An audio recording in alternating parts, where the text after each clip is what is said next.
if and when they get to the finals in this year. You would think that Mark Mickham would instill into them that don't even think about finals. What you've got to do is first of all win enough games to make sure you're playing finals, and that would be their first option and their first goal. One would suggest to win enough games to play finals. But the monkey's got to come off the back at some stage, you'd think. But it's been terrible. One thing that is in my memory from last year in the final series is at three-quarter time when the whole board were out on the ground, John, and you just got to wonder, the players look up, they're under pressure enough to play, and then they see all the board members standing around and think, well, is that the right place for the board to be? The board should be in the boardroom. The players don't come into the boardroom when they're having a board meeting. That would be interesting. That's the thing. I'm just amazed that Mark Mickham, they allowed that. I mean, sure, if the board wants to come in and be part of it in the rooms before the game, sure, do that. But to go out on the ground at three-quarter time in a prelim final, to me, is very interesting to note that Nathan Bassett, the coach of Nord, is just walking up the stand, obviously here to see the two teams play. He's got them coming up in a couple of weeks' time. Sturt next week at Adelaide, one of RPH's games. But yeah, it's a good point. I must admit, I did think that was a bit strange with the board all standing there, almost like the execution squad. But in terms of who's going to win today, I do go for Glenelg, home advantage. I think they're a more settled lineup. Tux was right, they've both got a few debutants coming in, but more senior players for Glenelg for mine. Sturt, unknown quantity, as I said. It'll be interesting to see how they go today and what we can expect from some of their new younger players and second-tier players, guys who are pushing up. But for mine, I think the Bays at home will be too good. Yeah, got to agree with you, Johnny. I think Glenelg will be too good, too settled as well. And the loss of changes and the loss of the experienced players for the Double Blues is really going to hurt them. Nelson, as we do know, the premiership players. Chambers, a premiership player. Thurston's a premiership player. So there's been some players that aren't playing for the Sturt side, and it's a very much different looking Sturt side that we've seen today. And some number changes too, Johnny. Cubillo not wearing the number 34, going straight into Grant Chambers. How quickly they forget. Yes, number 7 on the back of Cubillo, and there's been a few other swaps around the traps. I noticed Doldig's up there wearing number 5, new to the club. He'll be the man they look at in terms of being the key forward replacement for Chambers. You have a couple of number changes. We always get it at this time of the year, having to get used to players we know wearing different numbers.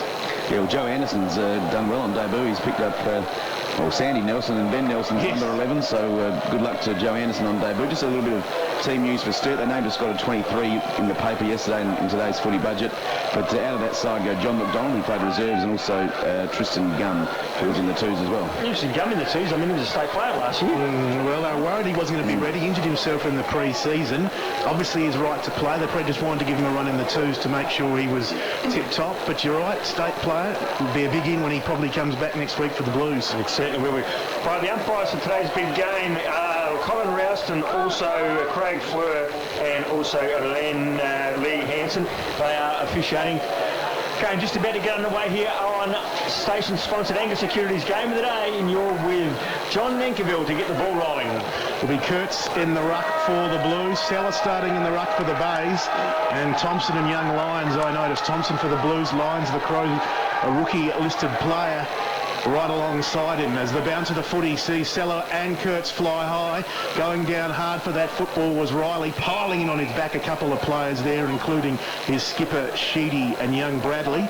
And the umpire will rebounce it slightly on the attacking side of centre there for the Blues. They are kicking to the Jetty Road end, the northern end of the ground. Kurtz wins it down. Again a stalemate in the T-saw, so right in the middle of the ground. Panozzo applying the pressure on that occasion for the Bays, and it's tight early. Lots of numbers around the ball early.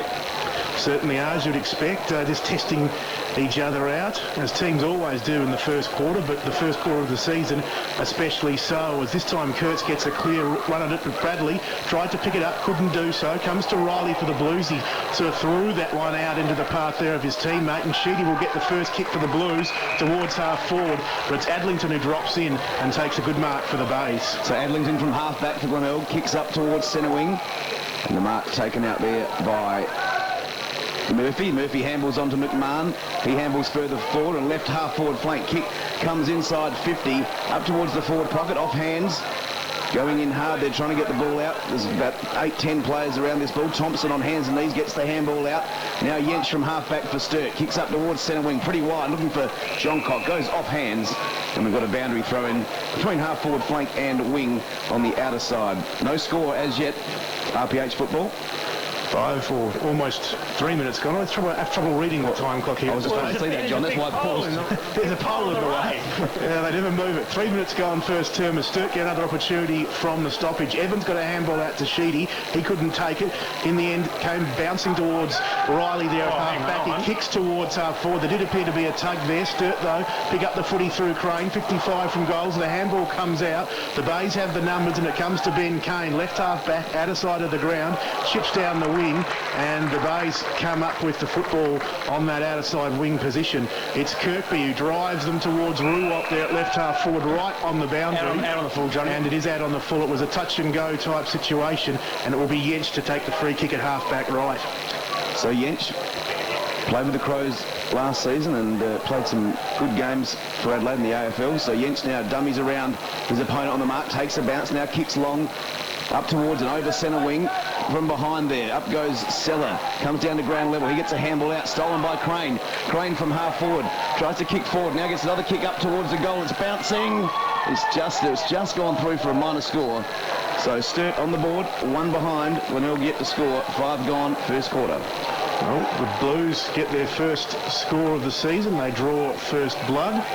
And the Bays wasting no time, bring it out towards defensive 50 where McIntyre takes it for the Blues, turning it into forward 50. Chabilla got a little handball out. Bays player getting in the way there as being grabbed hold of in Seller. And he will get free, too high before, too high before on Mules, and he will drive Glenelg towards centre half back where it's Kane taking the mark onto the run of Panozzo. Isn't this guy a great player to watch at SANFL level? He kicks towards 50. Ruwald out there on his own, waving his arms, takes it on the bounce, 60 from goal at the southern end of the ground. Handballs back to Murphy, who pinpoints the pass beautifully, and the diving Kirkby takes the mark, 55 out from goal. And he's just a little unsure about the distance at the moment. He kicks long up towards the hot spot. Kane worked his way into the front, and Ben Kane marks well for the Tigers. 35 out straight in front, their first chance to put a score on the board. It's so important, guys, when you're playing football to play in front, and Ben Kane was in front there, and the ball did drop short. And when we often say that if you're in front and the ball drops short, you've got an opportunity to mark the ball.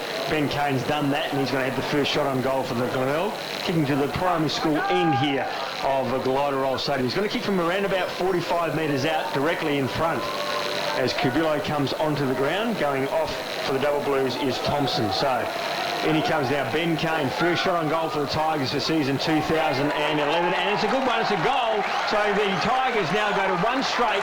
They leave Sturt one behind. That's on the station-sponsored Williams Brothers Welding scoreboard. We've played 5 minutes of this first quarter. Yeah, nice bit of play there by the Bays. The first goal, a beautiful kick from Ben Kane, never looked like missing. So the Bays by 5 points, 7 minutes into the first quarter. And up in ruck again, it will be Seller up against Kurtz. Also in there, Sheedy, as he has been for the last 10 years for the Double Blues. Cubillo in there as well. He's been a great player for the Double Blues, hasn't he, Jade Sheedy? Just super consistent. So now's the bounce. Bays by 5 points. Seller up against Kurtz. Good bounce. Kurtz gets it down.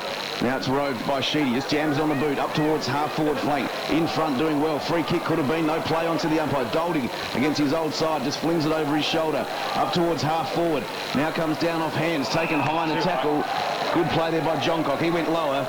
And now he can have a shot for goal. He's got a couple of loose players, but he's going to go back now. He's about 45 metres out on a 45-degree angle right forward flank. So Jeremy Johncock, the Double Blues. He certainly won't have any trouble making the distance, you wouldn't think. 42 career goals in 44 games. This to put the Double Blues in front early in the first quarter, 8 minutes gone. So Johncock now approaches the man on the mark, just walks inside 50 now. On the right foot from about 45 metres out. It's a neat kick, but it's gone across the face of goal. Hooked it a little bit. Through for the minor score. Sturt 2 behind. Glenelg 1 straight, 6, 8 gone, first quarter. Well, a golden opportunity going begging there. Johncock, of course, a big, strong man, has turned himself into a real key forward target. He always sort of played second fiddle to Chambers But Duldig now, obviously the man they're going to, but John Cock can continue to roam around inside the forward 50 as big kick from Adlington towards half-back for the Bays, looking for Kirk, came off hands, and Kane kicks towards the wing where it's stumped away out of bounds in front of the interchange benches and right in front of the RPH commentary box. 8.5 gone in this first term on this beautiful sunny late afternoon. It's Sturt 2 behinds, Glenelg 1 straight as the ball back into play, wrestling in the ruck there. Kurt's got himself into front position, but it's Murphy who comes up with the football. Handball came out quickly in the direction of Kane, and he kicks to half forward where Kirkby has taken a couple of marks already, goes inside 50. Grimer, good mark by the big man at the right on the forward 50 arc basically. He thought for a second, I think, when he was going to grab the ball that he might play on. He's a bit undecided at the moment. Yeah, I think he'll go back again. The value of playing in front, guys. The ball came in quickly to the ground. He's got to play it loose at the centre half forward, and he just kicks it over the top to him, but he umpire says, no, you've got to come back behind the mark. So Grimer now will kick from right on 50, about a 45-degree angle. We know he's a thumping kick, is Toddy Grimer. He's kicked 144 goals in his 58 games, so we know he can kick goals. Todd Grimer now lines up, will kick from right on 50. The kick is going to go, not even make the distance, so he can in right there take a mark. They can, it's a double Blues player, and he's going to relieve the pressure of that player there for the double Blues, was Kurtz. As the Blues clear out from the back line now through Kurtz towards half, backing up in front. Mules for the Tigers managed to hold the ball in. The handball comes out towards Seller. Now getting involved Clayfield, going back to go forward the Bays. McMahon chips short to Kirk, but a handball to Tenace, back to Kirk, now Tenace again, running through the middle of the Bay Oval. He kicks up towards the forward 50 arc. Going in from the side there was Kirk, and able to take it, dumped out of play, right half forward for Glenelg. They lead by 4 points, and we have played 10.5 minutes in this first term. So boundary thrown 60 metres around from the Bays goal. It's Grimer up against Kurtz. Kurtz taps it down, trying to get through Sheedy, wrapped up in a good tackle by Grimer. Ball spills free, picking it up there is Stokes. Handball's good forward, there's Plant. Now the double Blues have a chance through Sheedy. Trying to get on the left foot, now he's about to get tackled. Now he kicks it forward, up towards half forward. Doldig's his target. The kick in fact came from Evans, and Doldig gets the ball spoiled away by Sam Rudolph. A boundary throw in 55 metres around left half forward with Sturt in attack. So boundary throw in. There's probably around 16 players around this contest. John Cock tries to work his way there. Seller does well, gets the tap down to Mules. Now Lyons for the Bays. He takes a bounce. He's at half back, and there's a free kick though. There's free kick back behind the play. I'm not sure what happened there. I was following the ball, but a free kick coming back. I think it's Clayfield, and he's going to kick from half back. So Clayfield thought about the kick, thought quite strongly about it before handballing it off. Now the loose ball spills out towards half-back. It's now one handball too many. Murphy grabbed it, tackled well, spilled towards Wingard, who's just come on the ground for the Blues. He went looking for McIntyre. He couldn't control it. Out of bounds left half forward for the Blues. He came on and replaced Evans, guys. Wingard. Well, Chad Wingard getting a run in the first game quite early on as Seller from the back won it down commandingly for the Bays, but pushing it forward and doing well there was Anderson. Can he keep it in tight on the line there? Still at left half forward. He did handball to Duldig. Big man, about a 5-metre kick, landed on the shoelaces of Seller, who quickly shot it out there towards Murphy. He couldn't take it. Tenace comes through strongly. Screaming for holding the ball is Stokes for the Blues, who tackles, but there will be another ball up. Around about 30 metres out from the Blues goal. We've gone 12.5 minutes first term. The Bays 1 straight 6. The Blues 2 behind. Seller up deep in defence in the ruck. The handball came out the way of Rudolph. He kicks towards half back for the Bays. Barrels through young Nielsen there for Sturt, but another young bloke in Wingard picks up and does well. Handballs to Hinge. He can kick towards 50, and the mark is taken there by Stokes. He wants to play on. He does now. Awkward kick towards the goals. Duldig couldn't quite take it. Has a second opportunity. High ball, trying to hook it back into open space. It's going to come off, would you believe? Because charging down and taking the mark is Aidan Riley for the Blues, and Smithy Hill go back from about 30 out straight in front. Yeah, it was an interesting kick by Doldig, wasn't he? He just fought the ball in the goal square and actually kicked it backwards up pretty high, and Riley was able to come in and take the mark. So, gee whiz. Interesting play, wasn't it? It was. It was all happening there for a while right on the last line of defence, and somehow Sturt manufactured a shot on goal out of it, which was impressive. Never say die from the big man Doldig. Exactly right. So Riley now from around about 30 metres out, directly in front, you'd think would kick Sturt's first goal for season 2011. Comes in now does the right thing. Does he? No, he doesn't. Oh, gee, you put the mockers on him every time. You say he's going to kick the first goal. And what does he do? He lets you down. So I'm never going to say that again. So another behind to the Double Blues. They've got their third. And the interesting part about this, guys, all those kicks for goal were all gettable. Every one of them, exactly. So Sammy Rudolph to bring the ball back in for the Bays. Glenelg 1 straight 6, Sturt 3 behinds. Every year you see Sammy Rudolph, he's got a different haircut. Yeah, at least he's got hair. I envy him in, in those stakes. So Sammy Rudolph to bring it back in. Kicks towards the grandstand side. His target is Big Kurt. Works his way in there. Hinge was in there also. Cubelow dives on the ball. Back in there again goes Kurt. Meyer skirting the packs. Also Wingard of Sturt. It was interesting in that kick-off Tuck, that Cranston actually was behind but worked his way around to the front. And again, so important to play in front. So ball up about 55 metres out from Sturt's goal. Left half forward flank. They're kicking towards the Jetty Road end. Tap comes down. Mules went for the socket but then pulled his kick. In danger. Thought it might have been in danger. In there goes Meyer. And we're going to have another ball up about 65 metres around from Sturt's goal. Left half forward flank in front of the grandstand. So a dozen players around this contest as it's John Cock there wrestling with Clayfield. Comes down off hands. Mules with a good tackle. Wraps up Thompson. And we're going to have a third ball up here about 75 metres around. 3 behind Sturt and Glenelg a 1 straight 6. Chitty off and Evans on for the Double Blues. As the umpire readies himself to put it down, a bit of push and shove there going on between Jubillo and Cranston, allowing over from the side John Cock to win the hit out. Down on his hands and knees though, Tanay's got a handball out to Meyer for the Bays. They work it well. Young Agnew on the ground found Kane, and it ends with Ruwald who puts the Bays inside 50. Wrestling match going on there. Bouncing football. Leading there first was Stokes for the Blues. He handballed it straight towards Meyer though under pressure. He's tackled. Yench grabs a loose footy. Scrambly stuff but hard football, and finally the Blues can get it out, or can they? Stokes got it towards Thompson. He fumbled it, knocked it forward. Stacks on the mill now at centre half forward for the Bays, and there'll be a ball up. Yeah, a lot of players around the ball, and you just wonder whether Sturt will rue those misses there. 3 points they are. They're trailing alongside 1 straight goal. As it's taken by Agnew from that bounce, he comes streaming through off the forward 50 arc. Couldn't go too far with it. Tackled well by Anderson, and another stoppage as the ruck duel sees Cranston win out for the Bays. Anderson throws himself in there again. Once again, we'll have another stoppage. 55 out from the Bays goal. They're 1 straight 6. Sturt are 3 behinds, and we have gone 16 minutes in the first term here at the Bay. You're with Anthony Tucker. Thank you, John.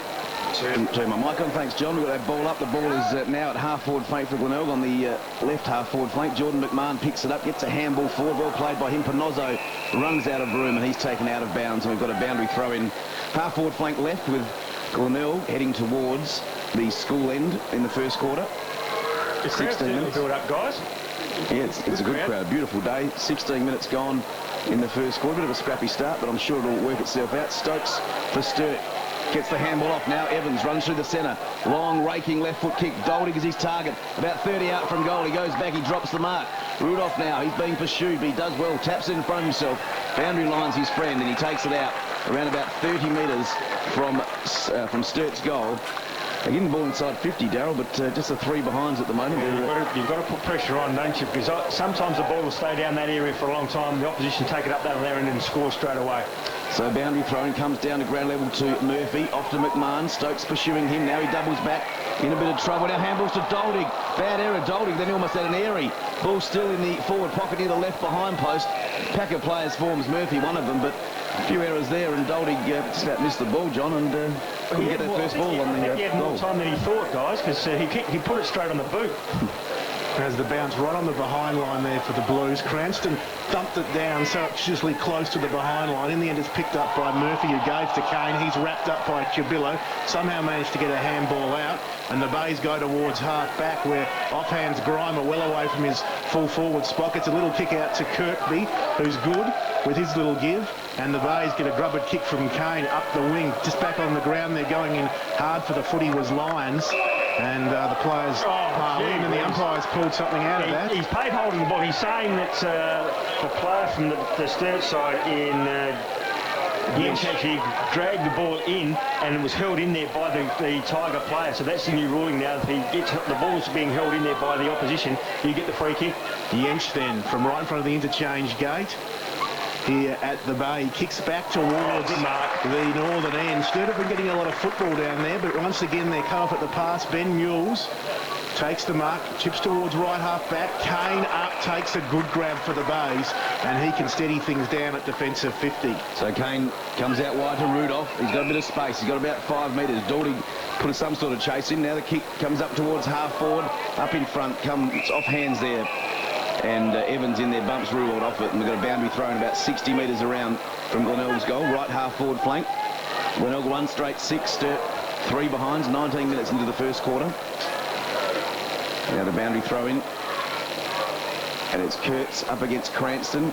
Comes down now. In there goes Thompson, as you always see him on the bottom of the pack. Sheedy there also. But again, a pack of 7 or 8 players forwards. We've got a ball up just outside forward 50 for the Bays. Kurtz and Cranston again. Go at it. No clear winner there. Comes off the pack to Panozzo.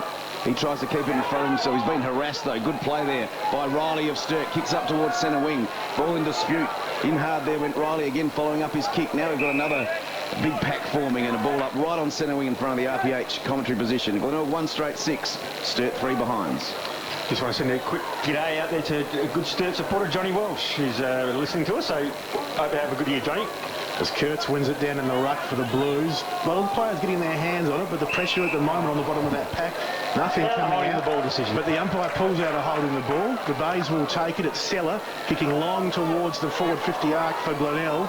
Flying high in front there was Lyons, couldn't take it. Yench picks up the loose footy at half-back for the Blues. Handballs to Sheedy in the middle of the ground. He gets it on his right boot. An awkward kick towards half-forward. Didn't please the Sturt coaching staff. Have you heard the thump on the desk next door? Kirk took the mark. Handballed it to Seller. Adlington involved. He's going to get another opportunity at half-back for Glenelg. He does all he really can do and toe poke it out towards that outer side wing.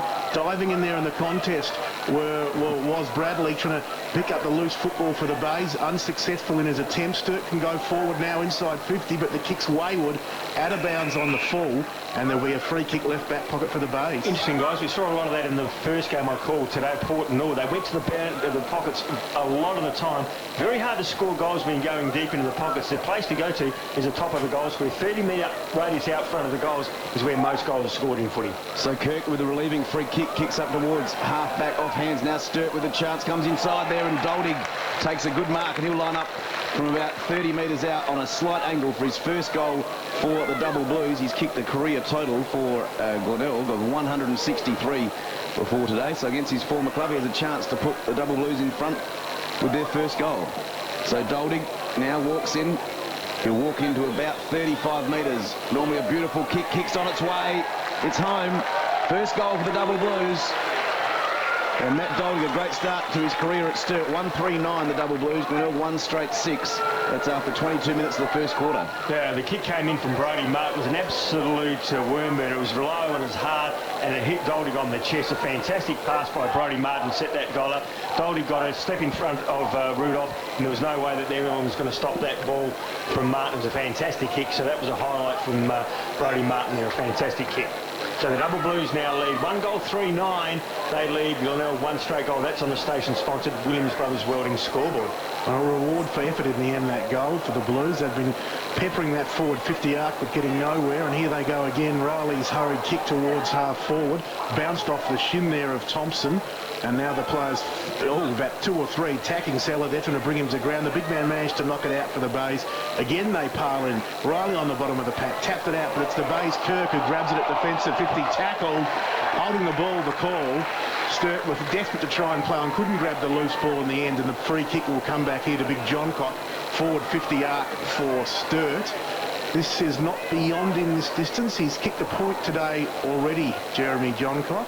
From closer in but on a tighter angle, he'll be kicking from probably about 52, 53 metres when he kicks the footy. The man on the mark just inside 50, and he's pretty much dead in front. And a big kick for Sturt, as we said, Dave. Had a lot of the ball in their 50. 1-3 to this stage. 23 and a half minutes gone in the first term as John Cott kicks for goal. Basically centre half forward at the southern end of the Bay Oval. He's drifted it away to the left. One behind. The Blues 1-4-10. Glenelg 1 straight. 24 gone first term. Yeah, you heard the thumping on the door next to us. That's the Sturt coaching box. They were thumping when Thompson didn't actually take the ball. He actually tried to tap the ball onto a running player. It went to the Glenelg player instead. So that's why the thumping. You've always got to take the ball first and then give it off. So Rudolph kicked it back in. The loose ball came over the back. Wingard had a chance, but now it's Panozzo on the right foot. Long kick up towards Kirkby. Not a great kick, though. In fact, the kick was from Tenace. Now Ruwald. He just chips it forward, though. That's a better kick to Grimer. He goes back in ball with a handball to Lyons. Lyons at the base. Kicks towards the forward pocket, and Meyer makes tracks and gets back and takes a good mark. And he'll line up from 15 metres out, almost directly in front. Nice passage of play by the Tigers. Yeah, great play, wasn't it, by the Tigers there? Grimer again involved, and it's ended up now with Meyer. He's going to kick from 15 metres out directly in front. The kick was weighted perfectly to Meyer to run onto it, and he's taken a mark out in front of his opponent. And 15 metres out, kicking to the school end here of Glenelg Stadium. And in comes Meyer. So a quick answer to the Glenelg side, is it? And he has missed it too. Gee whiz, I put the mockers on him too. So another behind. The Tigers go to 1 goal, 1-7. They trail the Double Blues 1-4-10. Well, a costly miss there from Meyer. Usually pretty accurate in front of goal. Well, he didn't kick through the ball, Johnny. He just tried to guide it. And, yes. That's what the people paid the money for, to stand behind the goals to get a touch. Kick through the ball, boys. I know that. Just guided it, and it didn't work out in the end as Miles at defensive 50 for the Blues. Kicks long out towards the outer side wing. Up goes Big Seller in front of Kurtz and fists the ball out of bounds. Down there in front of a couple of gentlemen in their blue and gold. A lot of black and gold. A lot of black and gold here, but a lot of Double Blues fans as well, which is good to see as boundary throw-in. Right there on that outer side wing. Kurtz and Seller, the two, started the game in the ruck. Kurtz won it down that occasion. Agnew comes through on debut for the Bays. Couldn't pick it up. Cubillo could for Sturt. He gave to Thompson, who links with Riley, who puts the Blues inside 50. But Mr. Reliable Adlington takes the mark. Chips out towards half-back where Panozzo's got the run of the football if he can pick it up. He does. Goes back inboard to Agnew, to Murphy. He's set upon by 2 or 3 Sturt players. Got the handball out, though. Agnew gives to Clayfield, who chips to half forward, and a good mark taken by Grimer. Handball straight to Tenace, the former Geelong player. He kicks into the pocket looking for Kirkby. Bounces once in front of him, out of bounds in front of the scoreboard. The Blues 1-4-10, Glenelg 1-1-7. Yeah, you mentioned about the colours of the two teams. It's interesting to note in the south western pocket, it's a lot of the Tigers. In the north-western pocket, it's a lot of the Double Blue supporters. So it's almost like an English soccer game here at the moment. Sturt by 3 points, 26 minutes into the first quarter. Sheedy got the handball out to Martin of the Double Blues. Handballs over the top. Anderson running out of room, and also Stokes. And the ball just trickles out of bounds right on the forward 50 for Glenelg. 1-1-7 the Bays. Sturt 1-4-10. Very close to quarter time in this round 1 match of the SNFL for 2011 as Kurtz, with no competition, taps it straight down the lines of the Bays. He kicks up towards the goals. It's bouncing. Hinge goes back, doubles around and does a nice handball. Now Sturt should get out of trouble. It's Jentsch. He's a clever player. He's got good skills and he uses them as he handballs out. Now Sturt have a chance from the back pocket right in front of the scoreboard. Now Anderson of the Double Blues kicks it up. It didn't look where he was kicking. It's into the centre. Now Clayfield has the run of it, but in goes Cubillo. Perhaps should have tackled, but went to the bump. Now comes to Kirk. Kirk just whacks it on the boot up towards Kirkby. In fact, it's Lyons. Lyons takes the mark, plays on quickly to Tenace. He's on forward 50. Runs around, now chips it up towards the goal square. Now a chance for the Bays going back. That time it is Kirkby. Free kick to the Double Blues. I'm trying to look around the siren and the pole there, John Nangible. You better take over. Well, it's the Blues. Lucky probably benefit from that free kick, but they ruined it in the end because the kick has gone straight down the throat of Murphy for the Bays, who was marked 40 out straight in front. Byron Murphy, the wingman for Glenelg. Yeah, what happened there, John, is that Hinge actually handballed the ball off to a Sturt player who looked up and saw 2 Sturt players there, but Murphy was in between them and was able to take the mark. So good interception by Murphy. And he has the footy, as we said, 40 out straight in front. 28 minutes just gone in this first term. His chance to put the Bays back in front. He kicks and kicks well. I thought the kicking yips may have got to him as well. It was drifting towards the right, but the goal umpire was happy. Glenelg get their second. They're back in front. Latter stages of this first term. 2-1-13. The Blues 1-4-10. Yeah, sort of this late in the quarter, guys, the best thing to do when you're in defence is try to get it as far away from the goals as you can. You don't have to be pretty about it, but what he did was just actually chip short to two players. Murphy was in between. He was able to take the mark unattended. I'll get that word out in a minute. Unattended. Oh, gee, he's going. Unattended. That's it. As back in the middle, it's going to be Seller in the ruck for the Blues versus Kurtz. Kurtz running in from off the wing for Sturt. He won that down. Sheedy picked it up. High ball towards half forward. The Blues continue to attack their forward 50 arc. Only one goal for the quarter as Stokes gets it, sells the dummy on McMahon, kicks towards the goals and puts it away to the right in another behind for the Blues. Their fifth for the quarter. They go to 1-5-11. Glenelg 2-1-13. 29 gone first term. He's gone over the line, so he's got to come back there. We saw what this game in the Port Adelaide and Nord game today, guys, where the ruckman actually was a bounce down around about where this one's going to be. The ruckman actually tapped it through for a behind.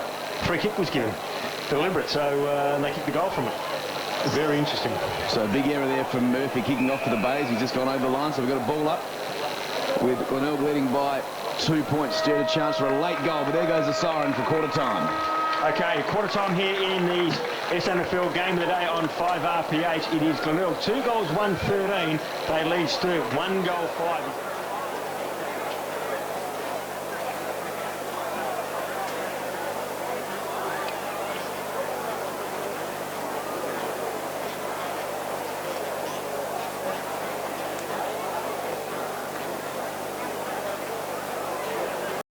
Take it straight down the other end of the score.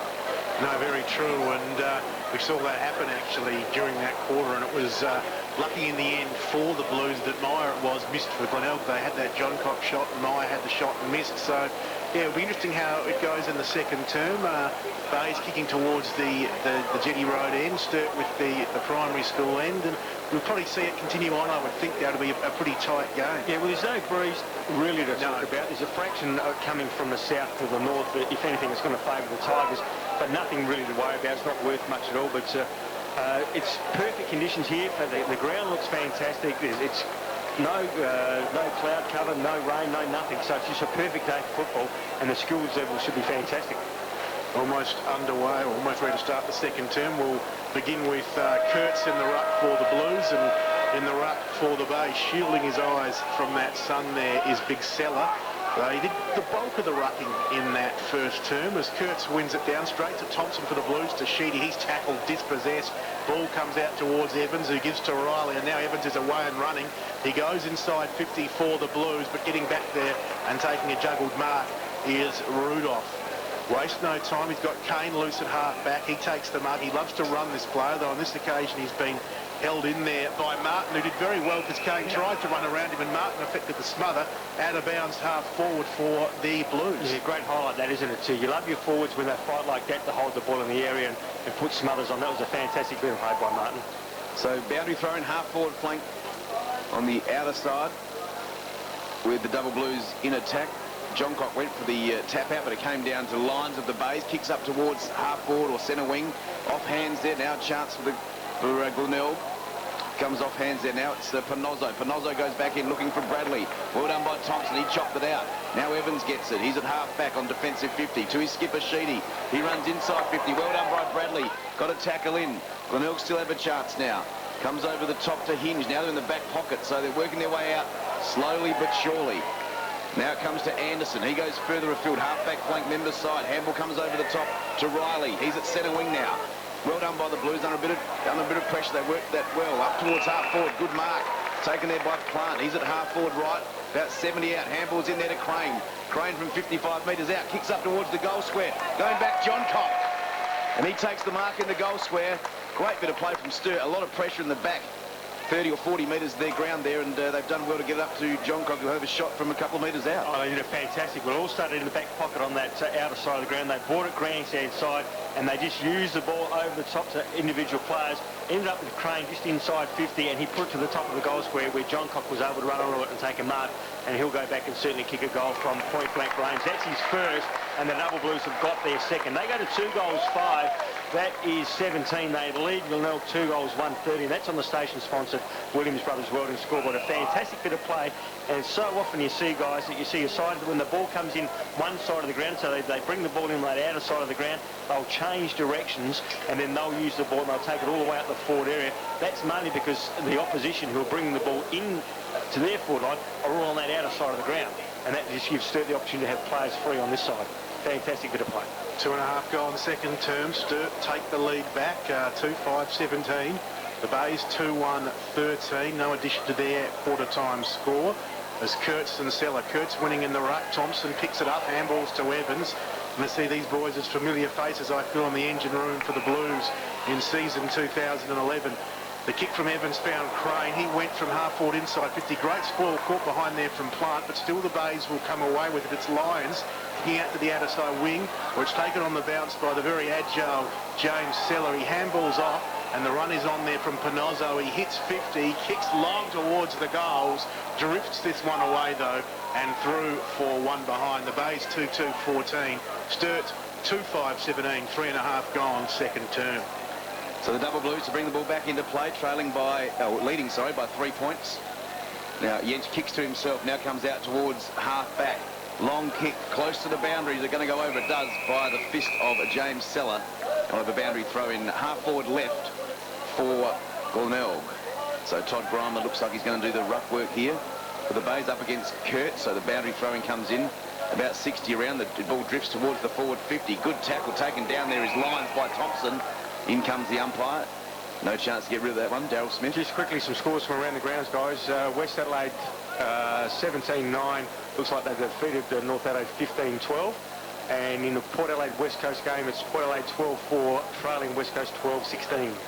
So the ball up at forward 50 for the Bays. In hard there again. Look, Thompson's going to be in there, as John Nankerville said. Got that little handball out. Umpire's sweating off here. What's he going to do? He just crosses his arms and says, give me the ball, I'm going to ball it up. But half forward left for the Bays. They're kicking towards the Jetty Road end in this second quarter, and they trail by 3 points. 2-2-14 to Sturt 2-5-17. Now, Sturt had the yips at the Jetty Road end in that first term. Interesting to see how the Bays go with it, as took another stalemate, 52 out from Glenelg's goal. As young Agnew gets up off the bottom of that pack. He's been impressive in his debut, the young 18-year-old, a likely type, wearing Guernsey number 46, a smallish player, probably around the 5'11" sort of height, and looks like he could develop into quite a good on-baller for the Bays, as again we see another stoppage.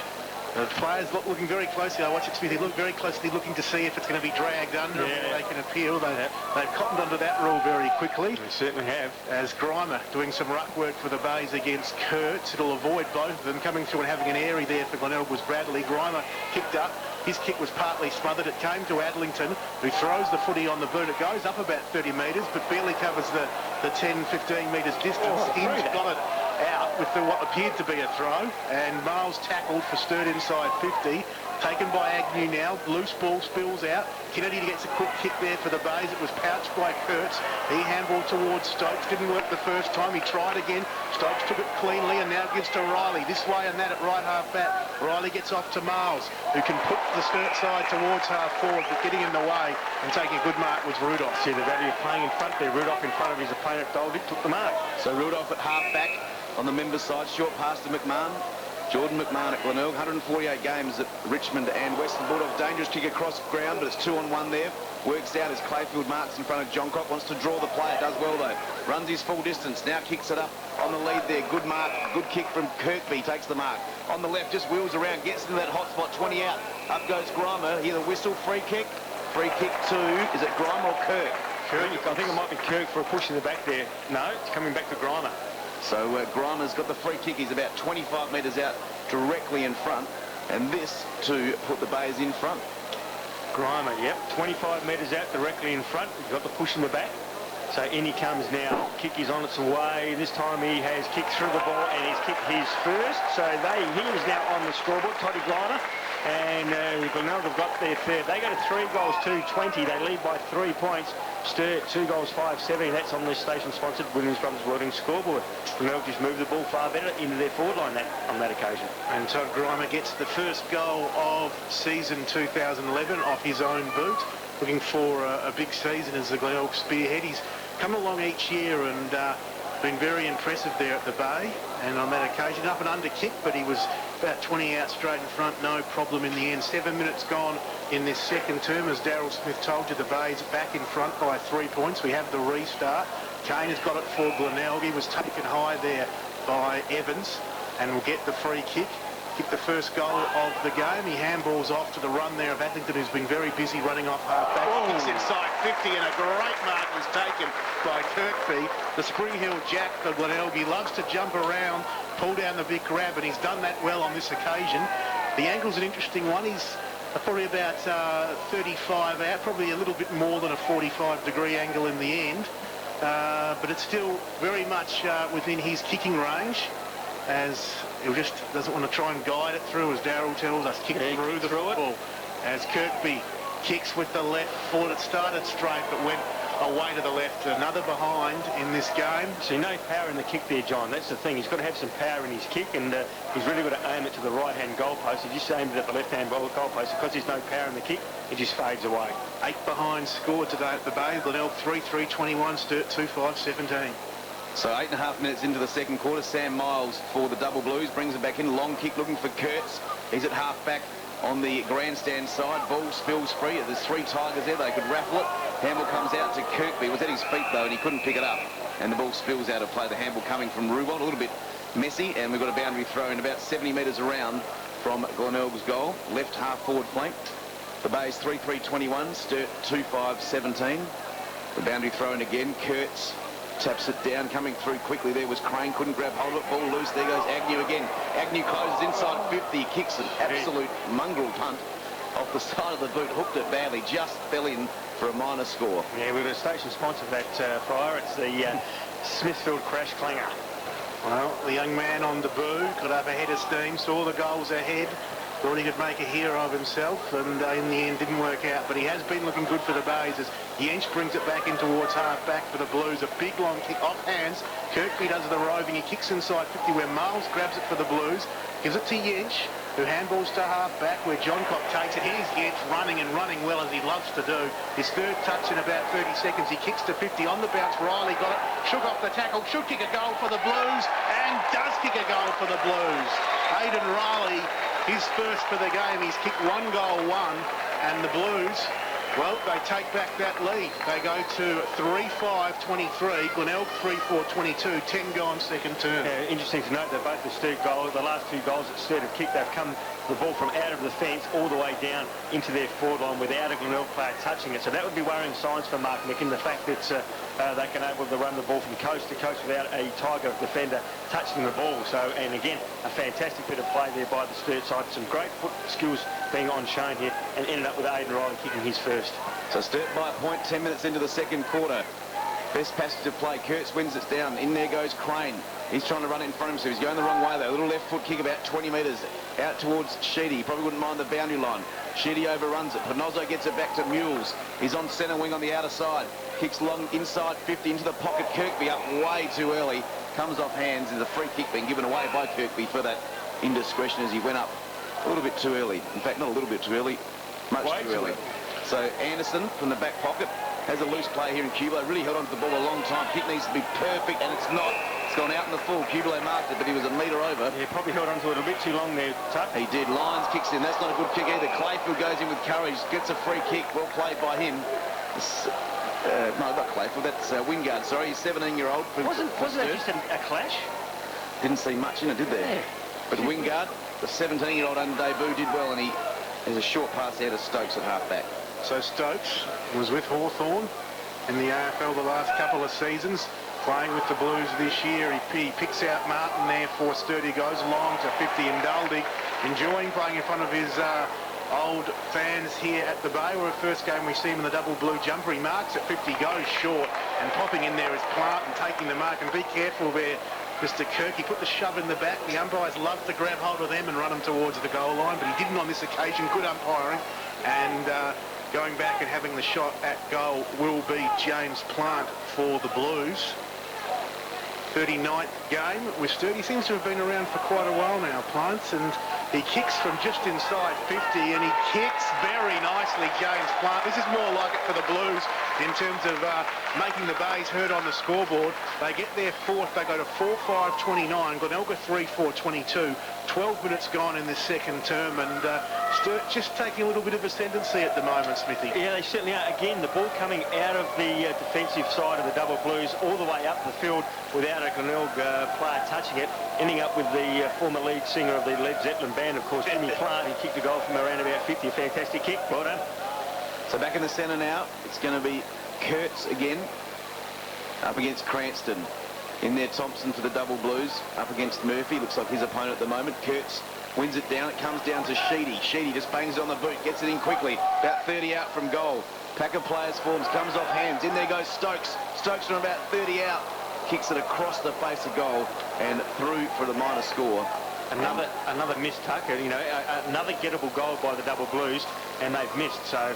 Well, that's why they would have recruited Stokes from Hawthorn. 20 games there, a little goal sneak, and he's just missed that one. So 4-6-30 the double Blues.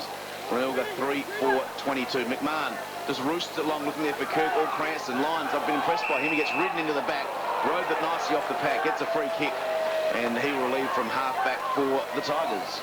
So the Bays off half-back, kicks towards half-forward there, and a good attempt at a mark by Sellers.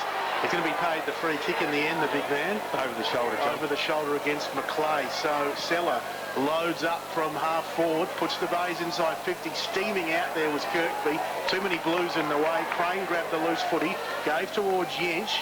He turns around, backtracks, kicks towards the left back pocket, and the Blues come up with the football as Miles works nicely in the 1-2 there with Jones, and kicks towards the outer side wing for the Blues. Leading in the race back for that football there is Rudolph. He's got a bit too much toe for Big Dolding on that occasion. He kicks down towards half forward.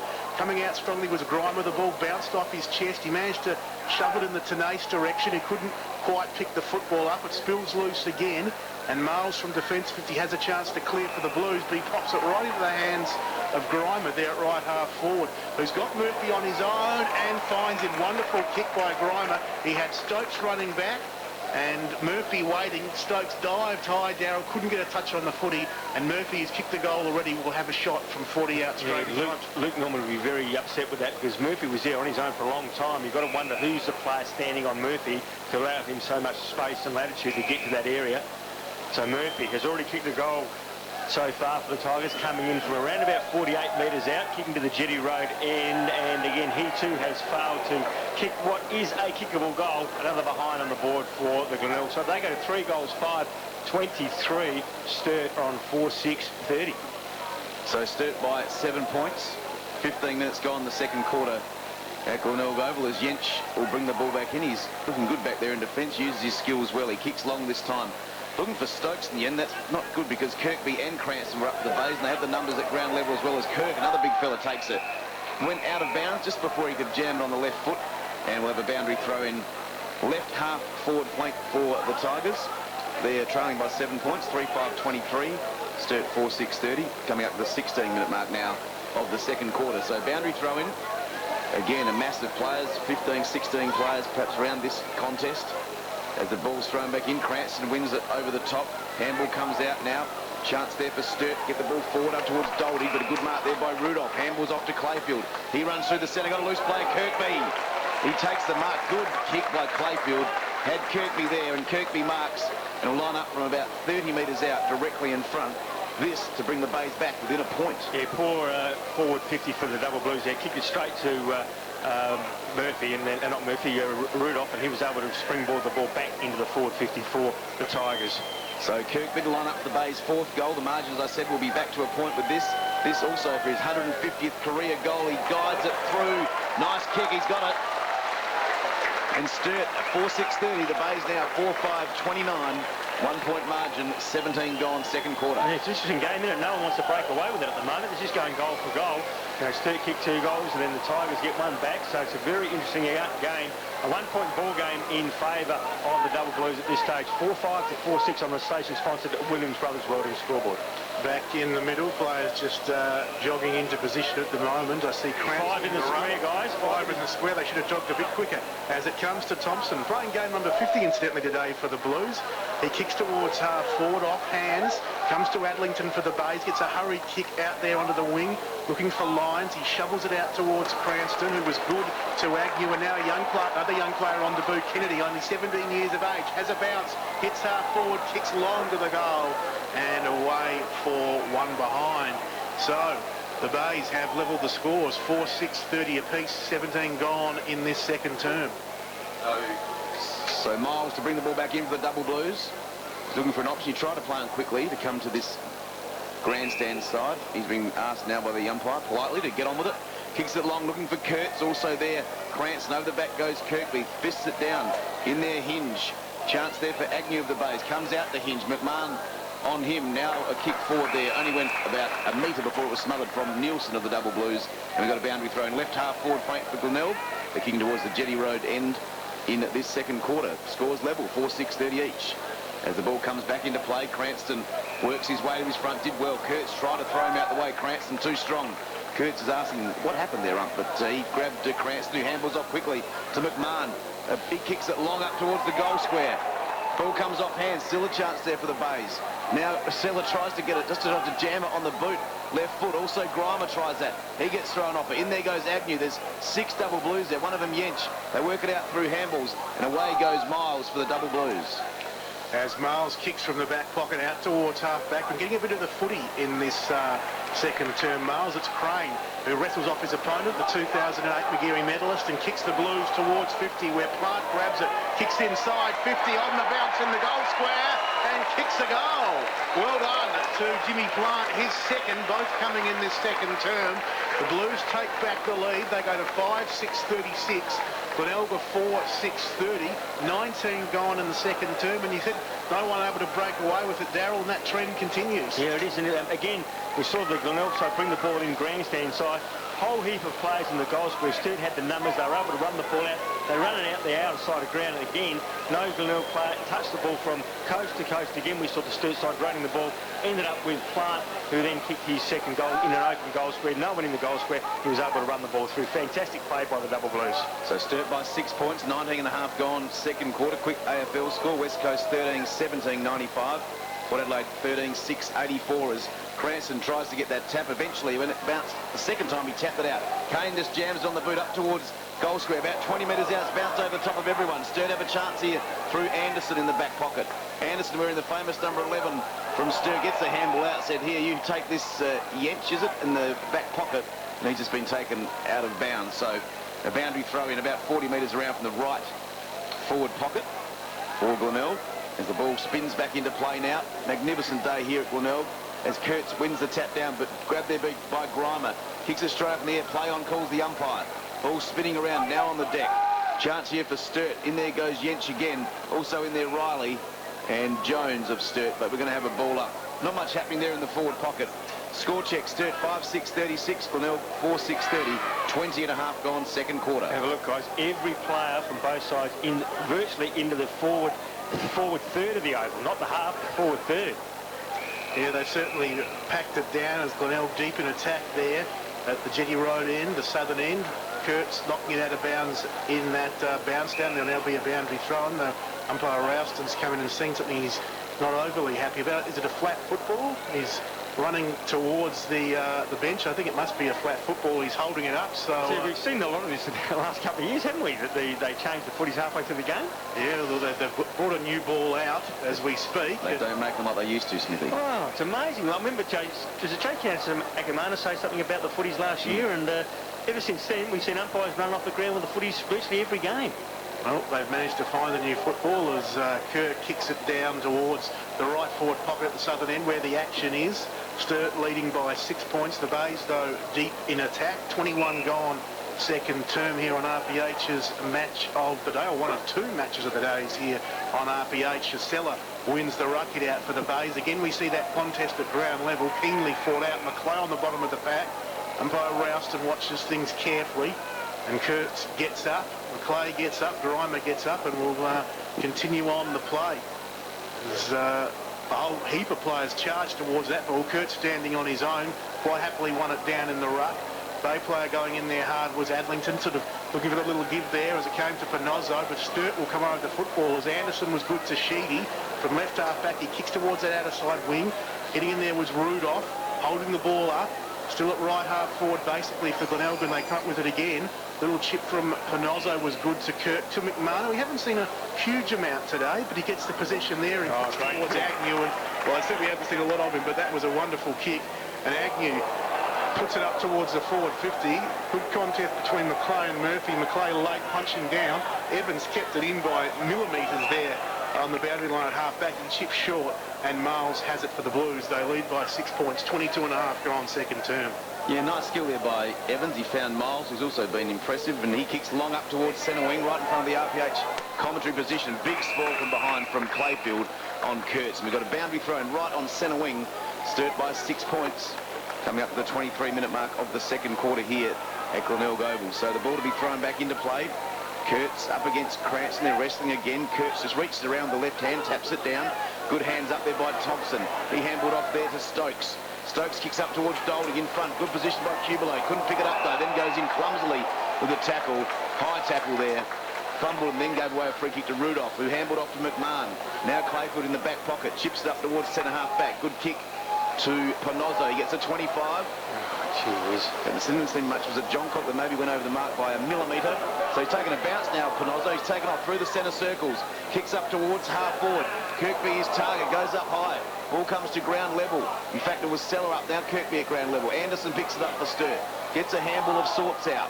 In there goes Riley. He handballs over the top. Says, Jens, get this. And he kicks it like a volley out of midair on the left foot up towards centre. Good take in the middle. Now Glenelg have a chance. The kick comes out to Murphy. The kick from Kennedy. Murphy handballs over the top. McMahon runs well. He's half forward left. Kick inside 50. Going back hinge, but coming out. Good kick. And the mark taken there by Grimer. A perfectly weighted kick there by McMahon. And Grimer will line up from around about 35 metres out on a tight angle in the left forward pocket. Yeah, the Sturt defence again lacking there because Murphy was on his own. He was able to take the mark from the rebounding kick from the double Blues. Gave it over to McMahon, and the kick from McMahon to Grimer was spot on. Now Grimer has already had a shot from this pocket. He needs to know he's got to kick it to the right-hand goalpost. So Grimer comes in now from around about 35 metres out, and he has hooked it to the near side, and another miss to the Tigers. They now go to 4 goals, 7-31, trailing the double Blues 5-6. 36. That's on the station sponsored at Williams Brothers Welding scoreboard, and Kentendru have kicked another goal. They edge a little bit closer to the West Coast Eagles. As it will be Jens to bring it back into play. Something about that southern end of the ground, the Jetty Road end, both sides struggling when kicking for goal down there, though there is no breeze to speak of really favouring either end. As Jens kicks to himself, plays on, kicks long towards half-back right, ball off hands, managed to be knocked back inside 50 by the Bays. Ruwalt wasn't too happy. He seemed he might have copped one there, but he's all right. In the end, the ball found its way out of bounds, and it will be thrown back in. Left half forward, 50 arc for Glenelg. One down by Kurtz for the Blues. Jens grabs it, dispossessed, comes out towards young Wingard for Sturt. Handballs over the top. He's got a couple to choose from. It's taken in the end there by Riley. Bumped as he kicked it, but got a little kick away to Johncock, who gives to Kurtz, to Thompson, and now running with the football is Jens. Has a bounce, has another, as he streaks away from Clayfield, goes towards 50, and the umpire's pulled up a free kick off the ball. Yeah, Clayfield dragged him down after he got rid of the ball, guys, so the ball had to go forward. And Evans will take that free, kicks inside 50 and finds a Sturt player in Martin underneath the scoreboard out there, about 35 out. Tucked away in that left forward pocket, the primary school end, the northern end of the ground. Sturt lead by 5 points if he's successful on this occasion, Darryl. Brody Martin, that is, it'll be an 11-point lead. Yeah, it's the biggest match lead of the game too. So, but Martin underneath the scoreboard here, it's the Glenelg Oval, or Gliderol as it is named, comes in now from around about 30 metres out, slight angle. Kick is on its way, and he has kicked the goal for the Double Blues, Brody Martin, and he has got his first. The Double Blues now edge out to 11-point lead. They go to 6 goals, 6-42, They lead Glenelg 4-7-31 on the station-sponsored Williams Brothers Welding scoreboard. Well, Sturt 5 goals 1 in this quarter to the Glenelg 2 goals 6. So Sturt taking the most of their opportunities. In the first quarter it was 1-5 and they've turned it around. So 11 points the margin. 27 minutes gone in the second quarter. Picture perfect day here at Glenelg Oval. A good match. It's really opened up in this second quarter. Only 3 goals in the first quarter and 7 so far in the second quarter. So the standard's definitely lifted as the game's gone on. So back in the centre, it's going to be Kurtz again, the big fella for the Double Blues, up against Cranston. Cranston jumps early, gets it down nicely to Mules. Mules then taking the tackle, but gets it out to Cranston. Good smother there by the Sturt player in Martin. Hamble comes out to Crane. Crane kicks forward towards half forward. Well played there. Now comes out. Sturt have a chance. Hooked over the shoulder there by McIntyre. Up towards full forward. In goes Johncock. Did he take the mark? He plays on anyway and snaps for goal, but he didn't quite hook it around far enough. Through for the minor score. Sturt 6-7-43. Glenelg 4-7-31. Kurtz coming off 2 guys. What appears to be an ankle injury. Corey Jones coming on. 28 gone second term. Again, the quick kick in. The Bays wasting no time. They go down that outer side wing. The ball off hands. Kane can run on from outer side wing through half forward. Has a bounce and hits about 60 from goal. Kicks it to a pack of players. Knocked forward inside 50 there for the Bays by the young player down there in Hancock. He couldn't quite gather it in. In the end, he's gone crashing into the goal post. And a rush behind as the result. It's Sturt waste no time. Bring the ball in. Hinge marking in the back pocket. His kick towards half back. Knocked out of play. And there'll be a boundary throw in. Left half forward for the Bays. Right half back for the Sturt side. Depending who you support there at the northern end of the ground. The Jetty Road end is unlikely ruckman Chibillo wins it down for the Blues. Agnew for the Bays. Crane right with him. Gives the young man a little push over the line. And it's out of bounds and we'll see another boundary throw and a quick score check. It's Sturt 6-7-43. Glenelg 4-8-32. 11 points. Biggest lead of the game. There's no clear winner in the ruck. Picked up by Hinge, the former Bay player at defensive 50 for the Blues. And holding the ball. Well, the players circled, they appealed, and the umpire said, I think you're right. And Hinge pinged, holding the ball for dragging it under. It'll be a free kick to Agnew, right there on the forward 50 arc. The young man playing his first game of SANFL football. He and Kennedy making their debuts today for the Bays, along with a few other players. He kicks inside 50. Off hands, it's taken by Martin to Yench. And the Blues can run out of defence now with Anderson to Martin. So here go the Blues from half back. Thompson gets the handle out. Now they're going forward. Kick from McLeay. A bit of a wobbler, but gives a chance there for Evans, who runs onto it. Wants to get on the left, but beaten by the siren as he kicks towards Doldig in the forward pocket. And that's half-time here at Glenelg Oval. And the scores at half-time. It's 6-7-43. That's the Double Blues leading Glenelg 4 goals, 8-32. So in that quarter, the Tigers managed to kick 2 goals, 7, and the Double Blues managed to kick 5. Yep.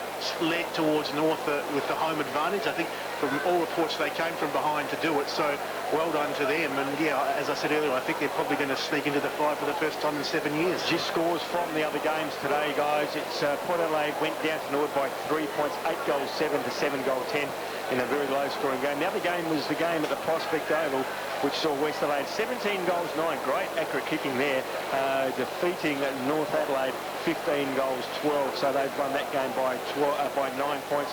And in the game at Amy Stadium, if you don't want to know the scores, turn your radios down now, guys, because we're going to give out the final score here for the Port Adelaide West Coast game.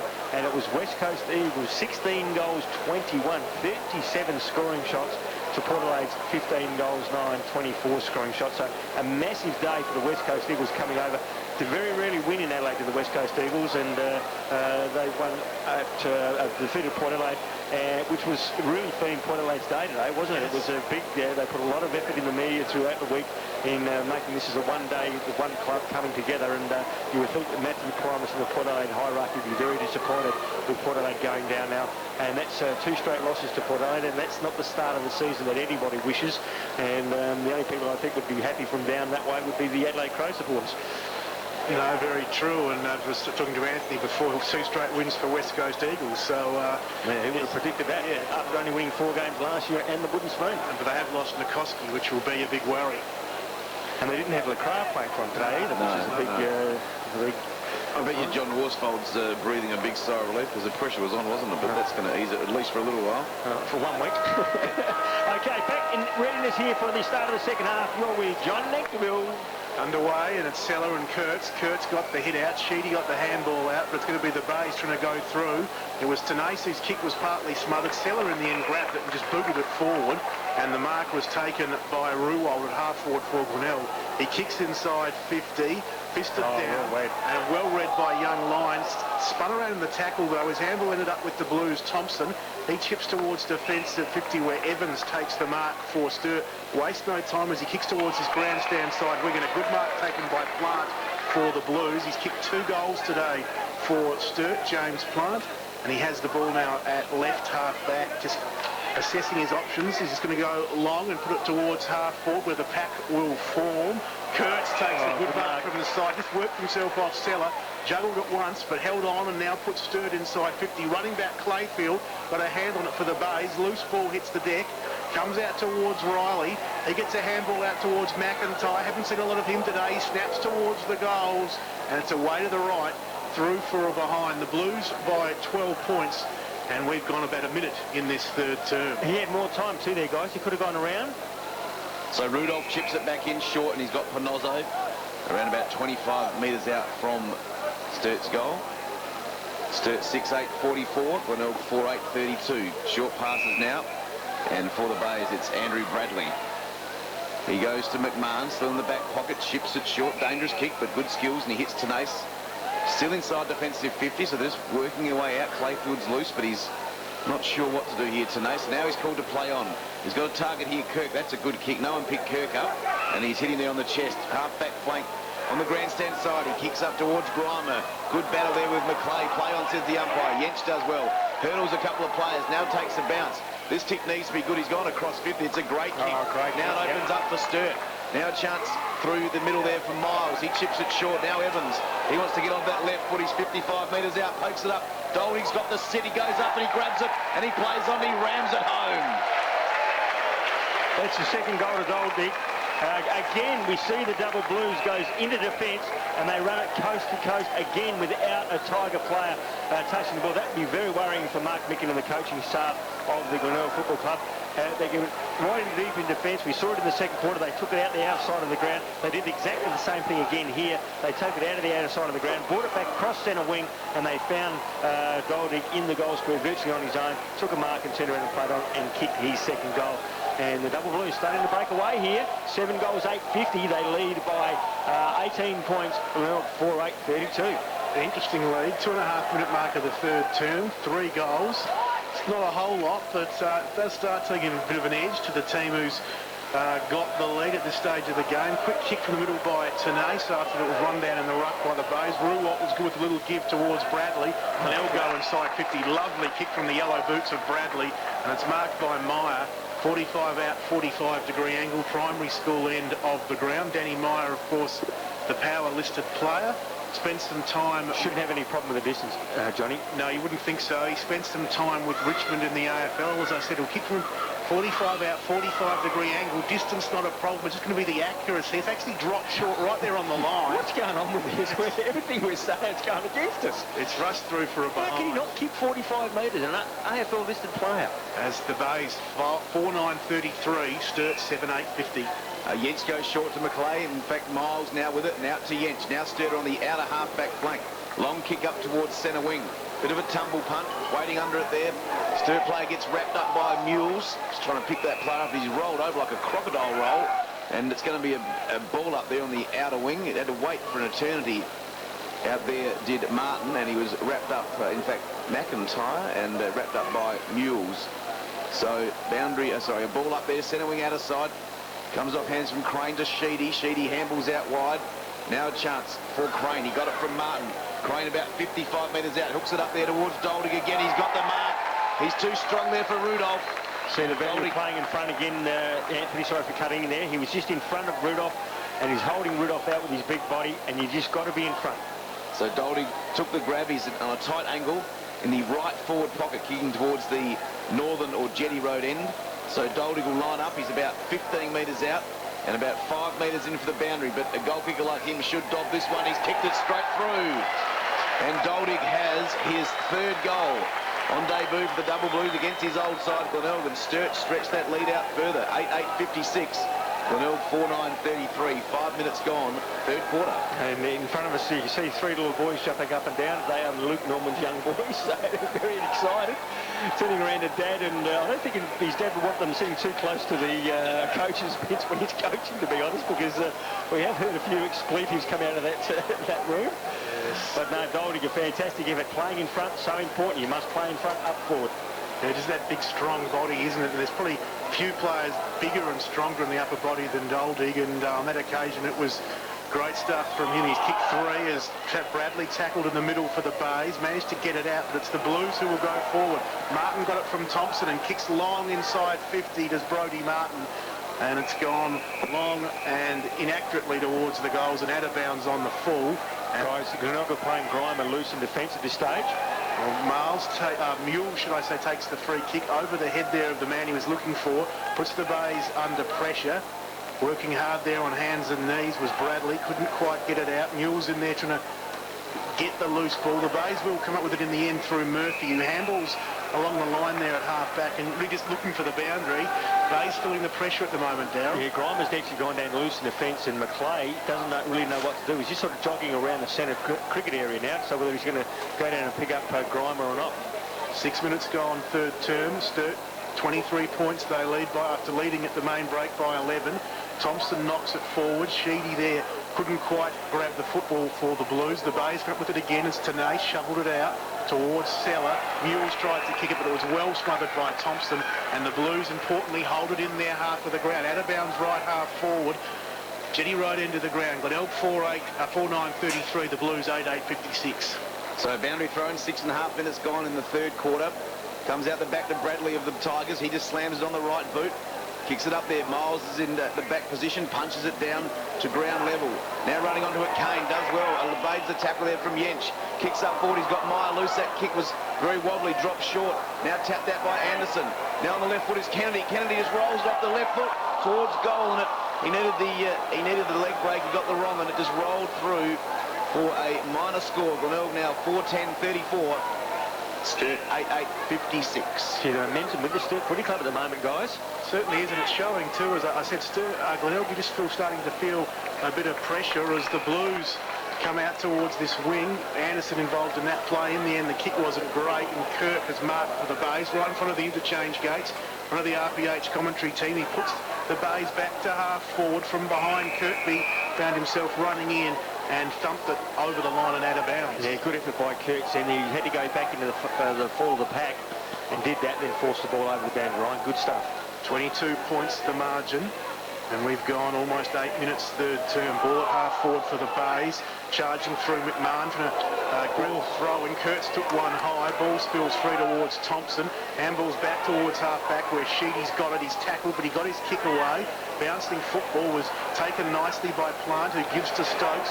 Running on now is Martin. He can pick it up on the point of the square at right half forward. Ball just won't sit for him, but he's got time. The players have run off, thinking he would get it cleanly. He had time. Picked it up. Handball to Thompson at 50. He kicks towards the goals, and just away to the right, through for a behind. Gee whiz, that could have nailed that one, Johnny. It would have been another nail in the coffin, just about. So the Tigers bring the ball back in from Nozzo on the half-back flank. Chips up towards player there in Kane, who takes the mark just outside defensive 50. And Panozzo wants it back. He's trying to switch it to the outer side. He has a loose player about 45 metres out on that half-back flank.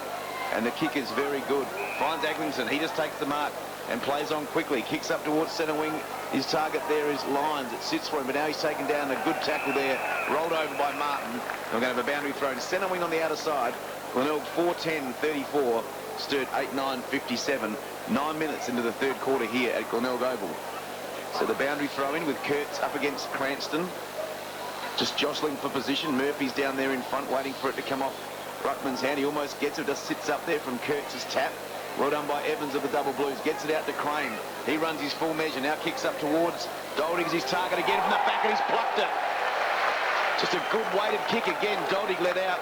It was put right on top of his opponent's head there in Rudolph, and Doldig put the big dukes up and grabbed hold of it. He ticked 3 already, including 2 in this quarter. This is for his 4th. Yeah, it was a great mark, wasn't it, by Goldie from behind. We often say you've got to play in front, but that time he just had the height advantage and took the mark. So this to extend the lead out to 29 points. Currently at 23 as Goldie kicks from 45 metres out. The umpire made very little ground there. It's straight through. 9-9-63 the double blues. Glenelg 4-10-34 and Goldie has 4.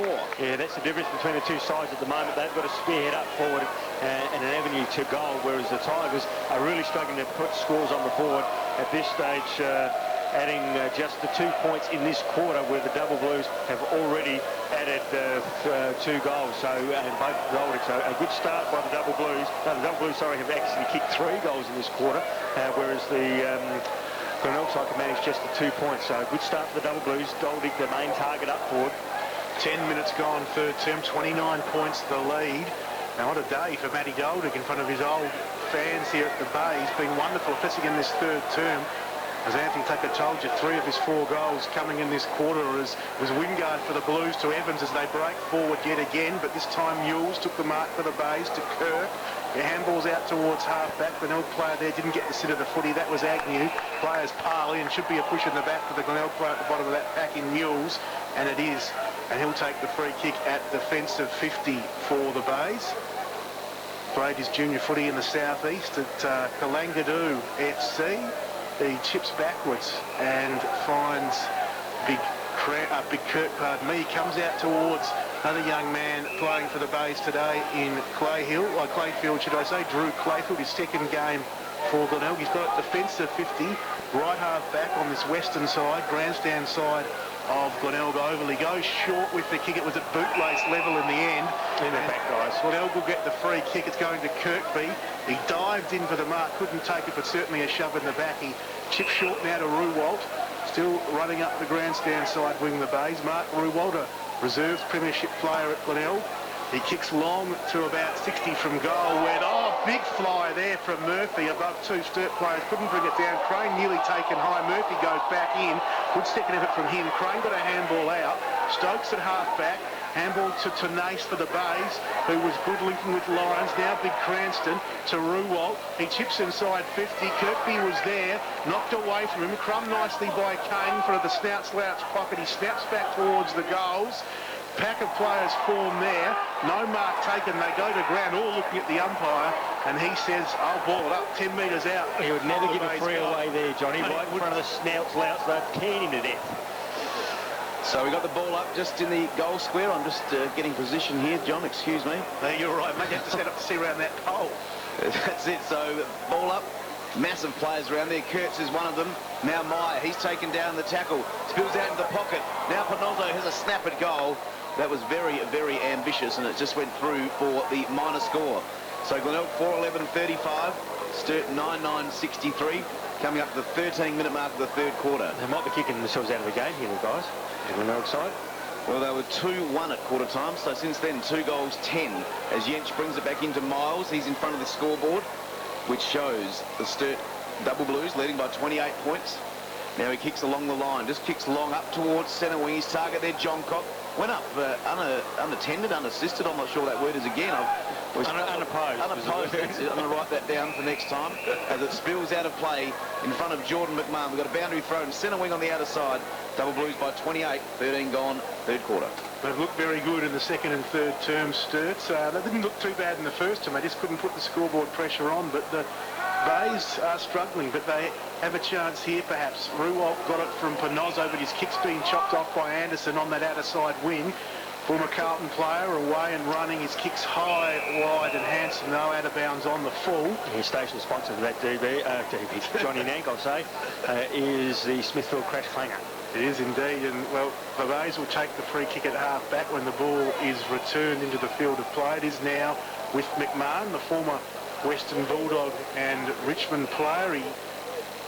His kick wasn't too great, but the umpire's blown the whistle again, and it'll come back to McMahon. So just getting him around behind the mark, he gets a second opportunity. About 60 from his defensive goal, and they need goals themselves, the Bays. He goes short on this occasion. Still not a great kick, but this time he does find Rudolph on the chest. Still at left half back, but a lot closer. He handballs backwards inside defence now to McMahon. He had to be on, didn't it? and Kane had to really stretch and dive to take that mark. They're just not got any momentum. They're just not going anywhere at the moment, the Bays. They go around in sort of a semicircle. It's marked by Clayfield at right half back, and he too chips back into the defensive of the area. Adlington's got it. He wants to run. He'll have a bounce. Hits centre half back and kicks the ball out towards the outer side wing. Agnew there. Well done, young man. Running in front of Martin.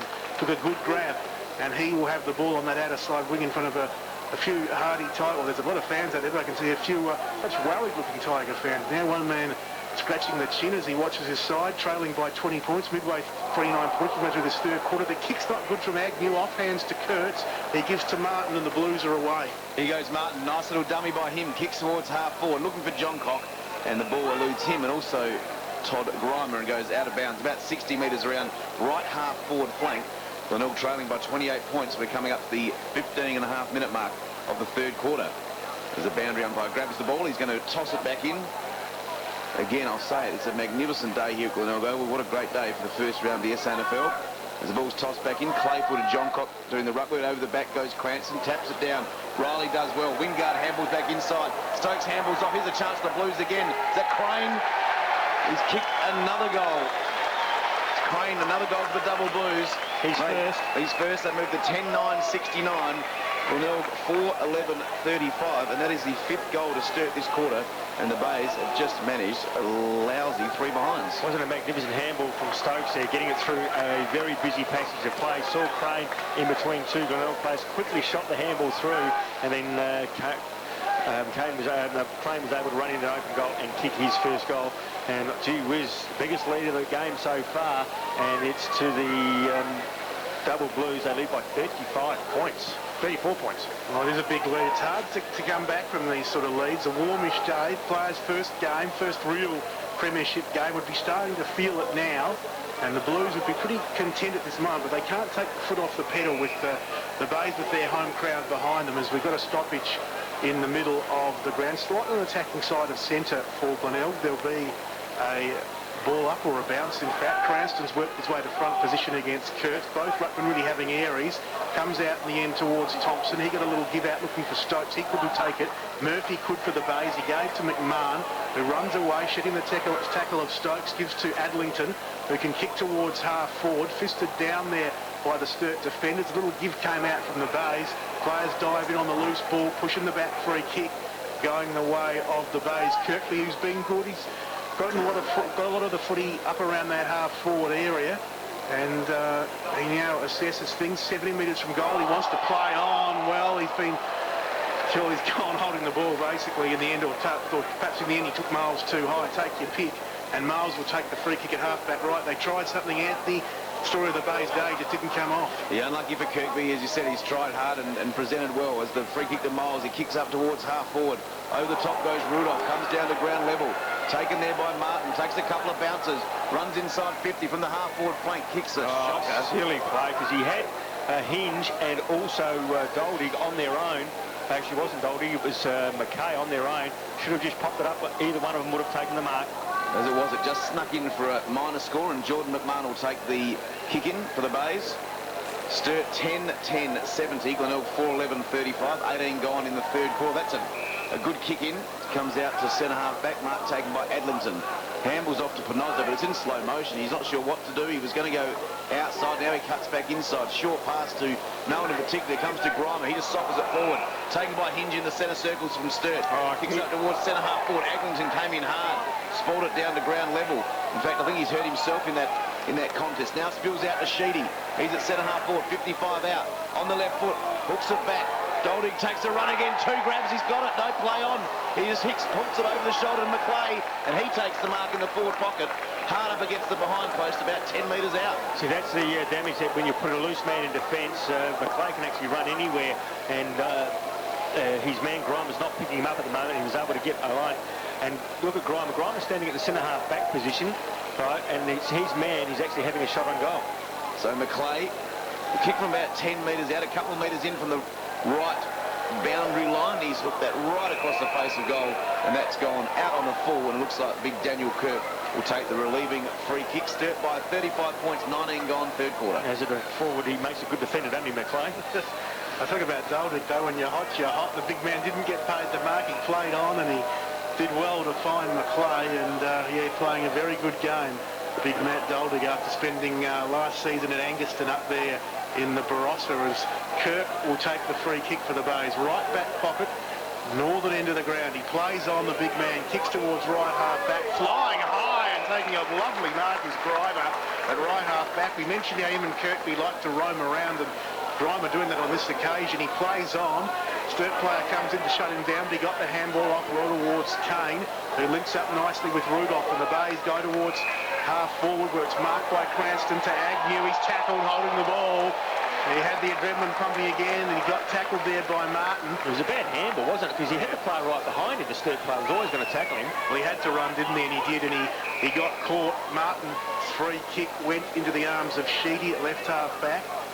Of course, won the 2002 Magarey medalist, along with former Sturt and Norwood great Tim Weatherald. He kicks down the line. Plant had two Bays players to beat. He wasn't able to, and it's out of bounds left half forward. 20 minutes gone third term, so we've ticked into time on. Sturt 10-10-70. Glenelg 4-11-35. And the boundary umpire brings us back into play. Half forward for the Blues. The ruckman wrestling. No one could grab it. Now coming through Wingard. Did well to just push it forward, keep it in front of him. Mules comes through strongly, though, for the Bays. Kept it alive. Bradley couldn't take the handball. Working on hands and knees was Panozzo. Still going young Wingard. Good to see. In the end, the Bays will come up with it, and it will be Kane running off defensive 50. Kane does well, takes a bounce now, handballs back to Cranston, but under severe pressure. It's an ace to Ruwalt. The tackling from Sturt's been good, but he gets an outlet there. Back to Kane. Centre wing, he kicks it up towards forward 50. Going back, Jens thought he was going to wrap that up. Couldn't quite grab it. In hard goes Nielsen. Free kick for the Bays. His hit, that's Nielsen of Sturt's hit, seemed to connect with the head of Kennedy, and young Kennedy is going to get the kick for the Tigers right on forward 50. Now he's onto that left foot. Nice little pass out looking for Agnew, and Agnew takes the mark about 40 out, almost directly in front for a much needed, an understatement I know, much needed goal for the Tigers. Now a little bit of information for you boys. I got a tip that this lad Agnew from the southeast, his whole family, all the boys are known as Jock. Is that right? I'm assuming that's something to do with the flaming red hair, Yes. perhaps. So Agnew, young lad on debut from about 40 metres out, directly in front, kicks on its way. He's given it a bit of a hook. He's hooked it too far, through for a minor score. 4-12-36, that's Glenelg, and Sturt at 10-10-70. 22 minutes gone, third quarter.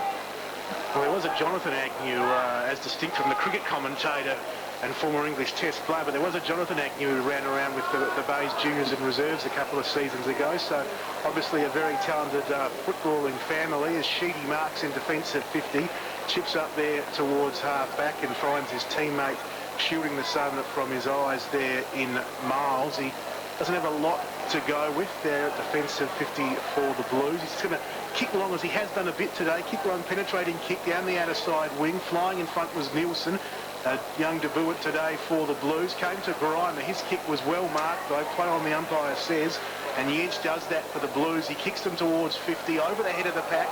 Running back with the flight of the ball is Rudolph. He's cool and calm. Takes it back by that.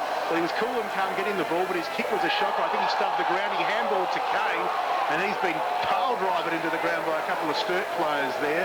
One was Riley, the other one McIntyre, and deservedly so gets the free kick. He then handballs off to his captain Mills, puts it under all sorts of pressure. Back to Kane, to Kirk, and now to Mills in the right back pocket. Advantage played off the ball there for an instant involving Kane and Riley. Glenelg will take that advantage, and the mark's taken by Adlington at half back. But the Bays, just as I said before, they're feeling that pressure. A couple of times one handball too many, a couple of times questioning the decision-making. His hinge flew for the mark for the Blues, knocked away from him. Has a second go. Got it out towards Nielsen. Plant kicked 2 goals today, links with Miles, and gives to Yench, who goes out to the wide open spaces of the outer side wing, where it's Martin, the Crow-listed player. He kicks inside 50. Riley worked his way to the back at top of the goal square. Out the foot, he got it on the boot and missed. She was in the 10 goal metres square. out, straight in front. Closer, Johnny. It was 5 metres out. It was halfway in the goal square. I was trying to be a bit nice, but you're right. 5 metres out, he had the Bays players breathing down his neck. Yeah, biggest lead of the game, though. 35 points. So 24 minutes gone, third quarter as Mules, the skipper for the Bays, brings in a bit of an untidy kick, but Panozzo had plenty of time and the talent to pick it up. Kicks out towards half back for Glenelg. Good mark taken by Kennedy. He takes it and plays on quickly on that left foot. It was like a neat little player. Kick towards Kirkby over his head. Now coming up there, trying to grab the ball. Glenelg in attack, but Hinge does well.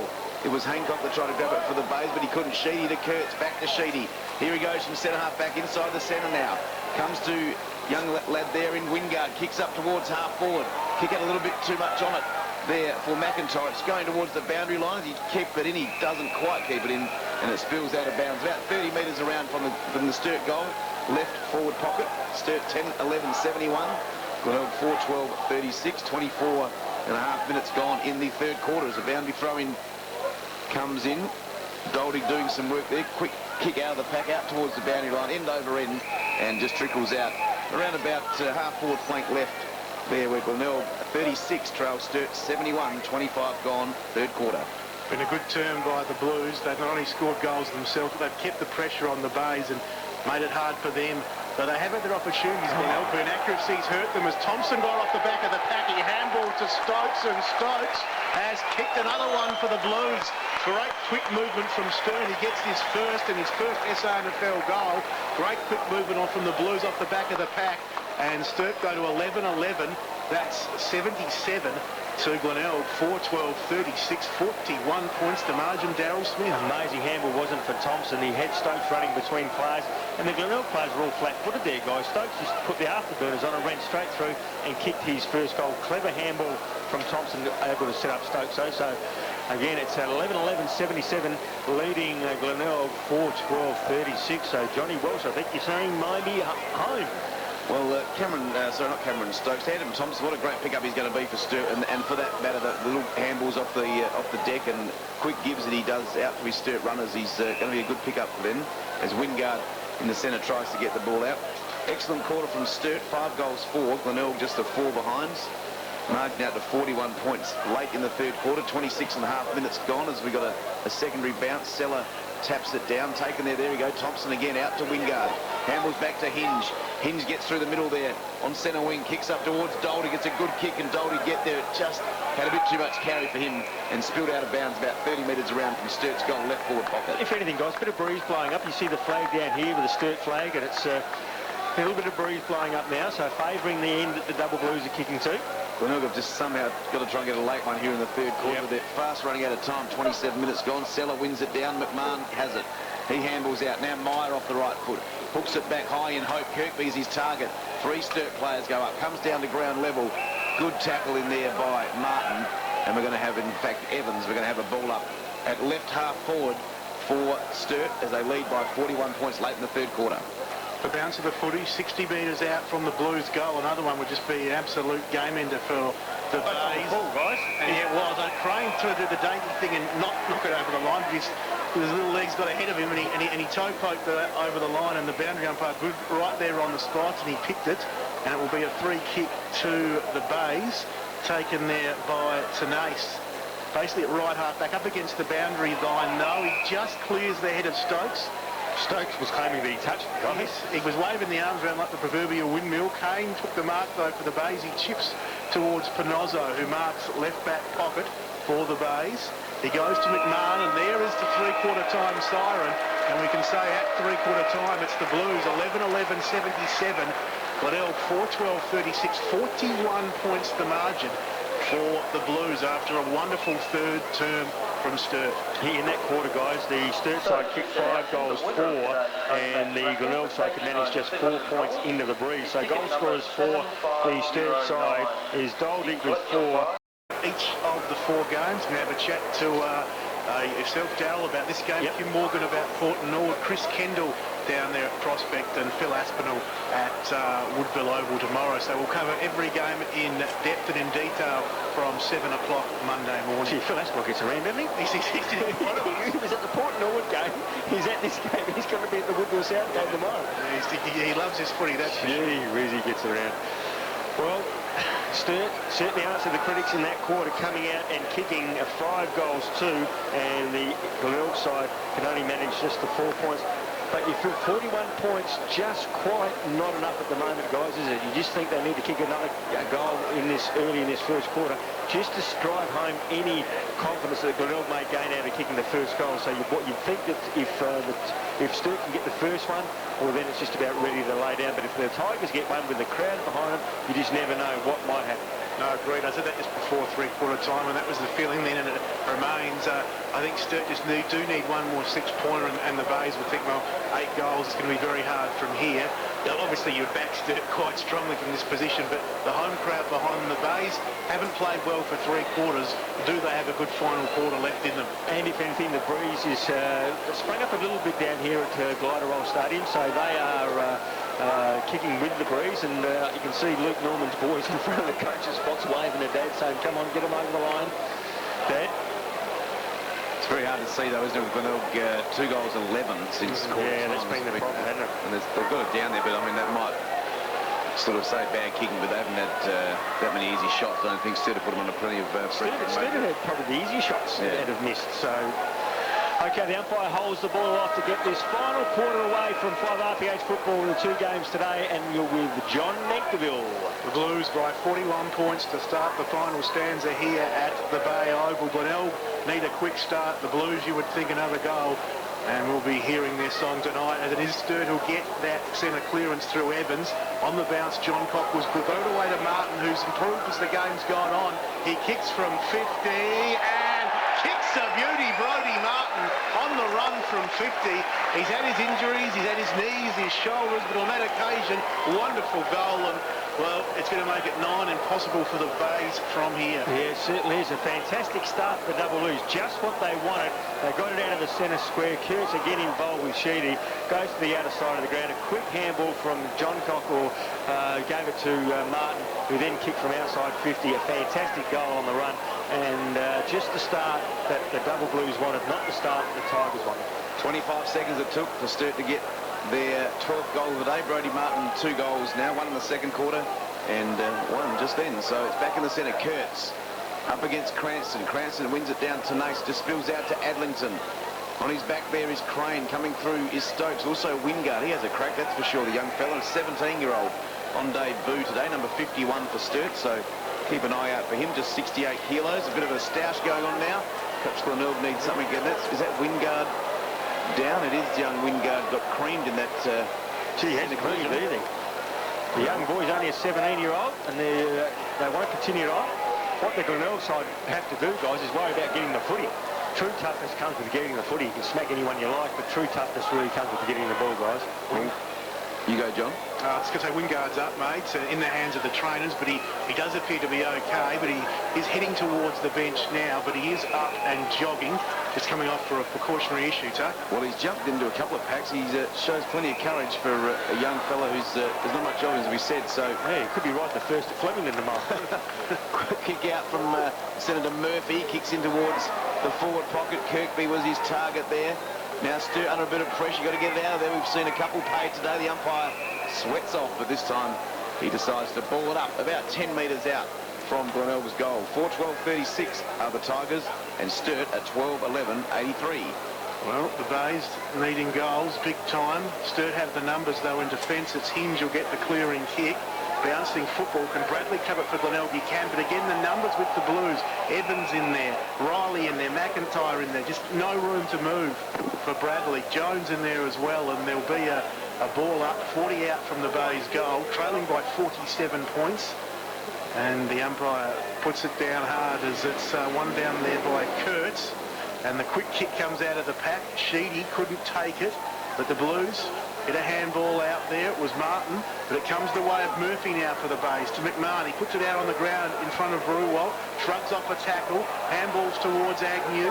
He handballs on towards the Bay player there in Cranston, and the big man has kicked the goal.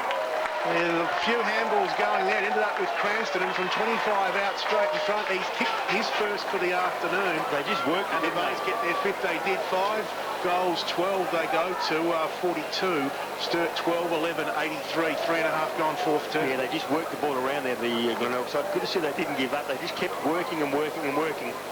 And it came to Cranston. He was about 15 metres out directly in front. And you're wondering when someone was going to kick it, and he did. Just his 18th goal for the big fella in 138th game, Trevor Cranston. He's back in the ruck. Kurtz wins it down. Nice tap to Crane. Good snather, though, by Adlington. Now it comes back to Adlington. Good handball on the up there from the young fella from Glenelg there in Agnew. free kick over the top. Free kick coming back to Crane on centre wing. Glenelg free kick. Sorry, Kane. To Kane of Glenelg. Centre wing out of side. Trying to get back-to-back goals here for the Tigers. Kicks out wide. Murphy just dropped his head there, and the ball came down to Panozzo now. Panozzo from about 70 out, half-forward flank right, kicks it up there. Backing back is Kirk. Off hands there. Kennedy's scouting around, but he can't grab it. McClay tries to get out. Sorry, that is too high. Jones. And Corey Jones, namesake of the one that used to play for Sturt back in the early 2000s, gets the free kick and relieves for the Double Blues. That's the mark taken there at defensive 50 for Sturt by Sheedy. He chips short. They don't have to hurry things, Sturt. They've got all the time in the world. Miles has got it.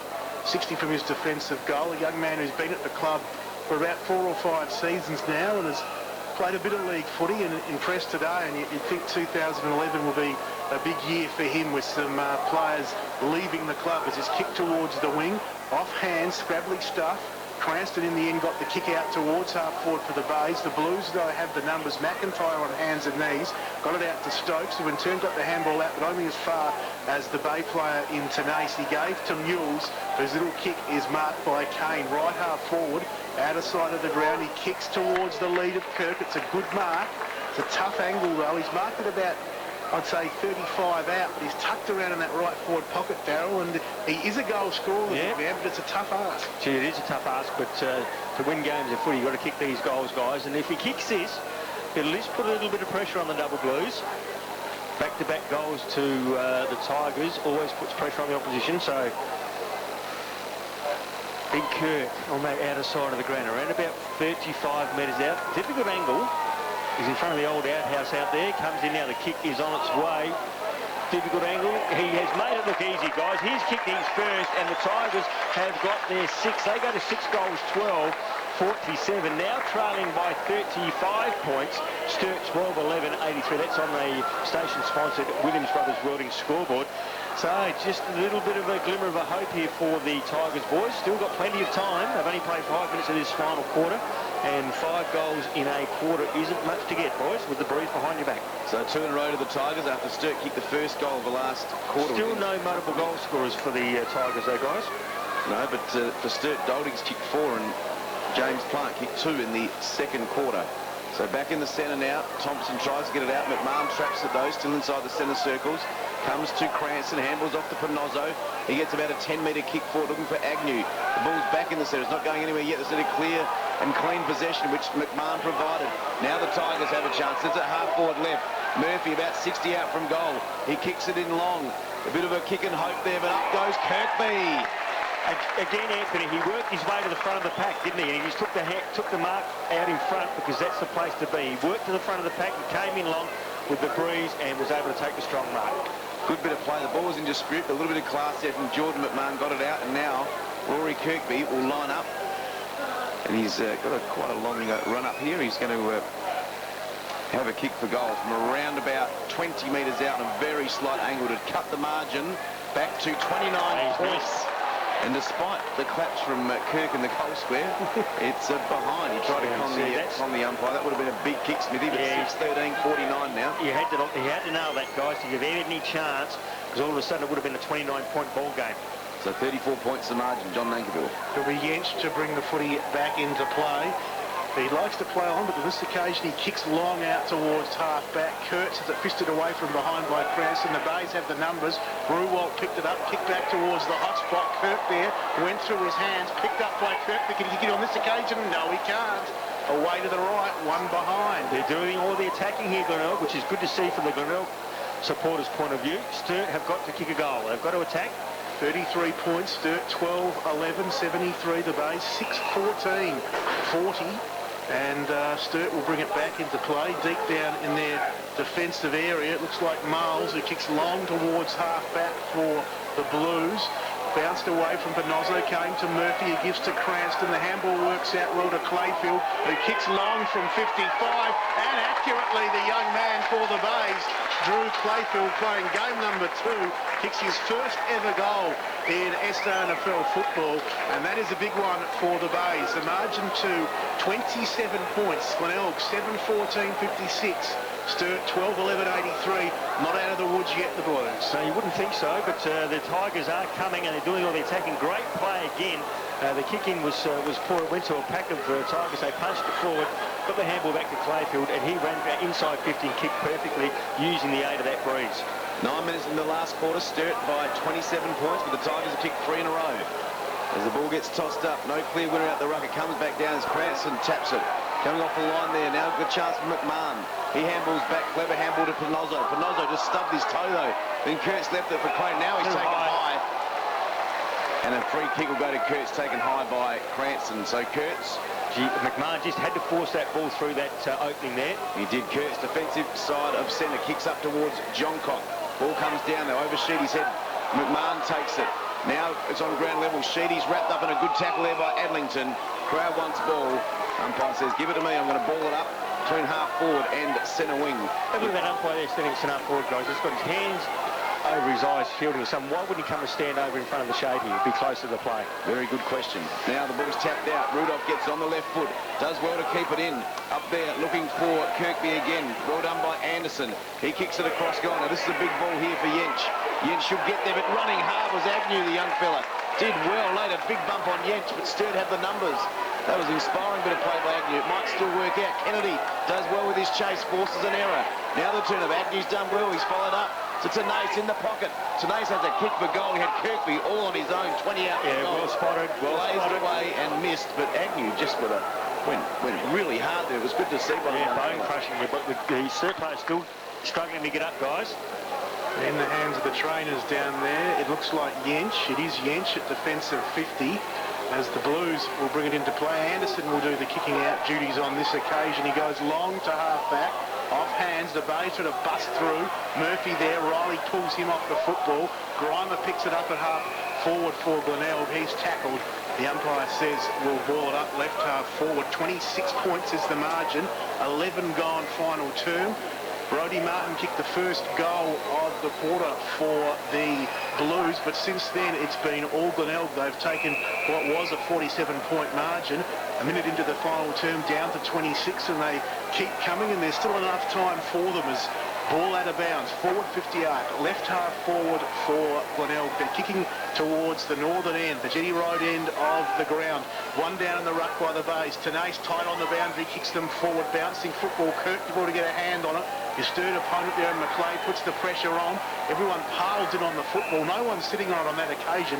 Well, there are people sitting on it, but no one individually. There's about 3 or 4 players who get up off the bottom of that pack, and the umpire says we'll ball it up deep in attack for the Bays.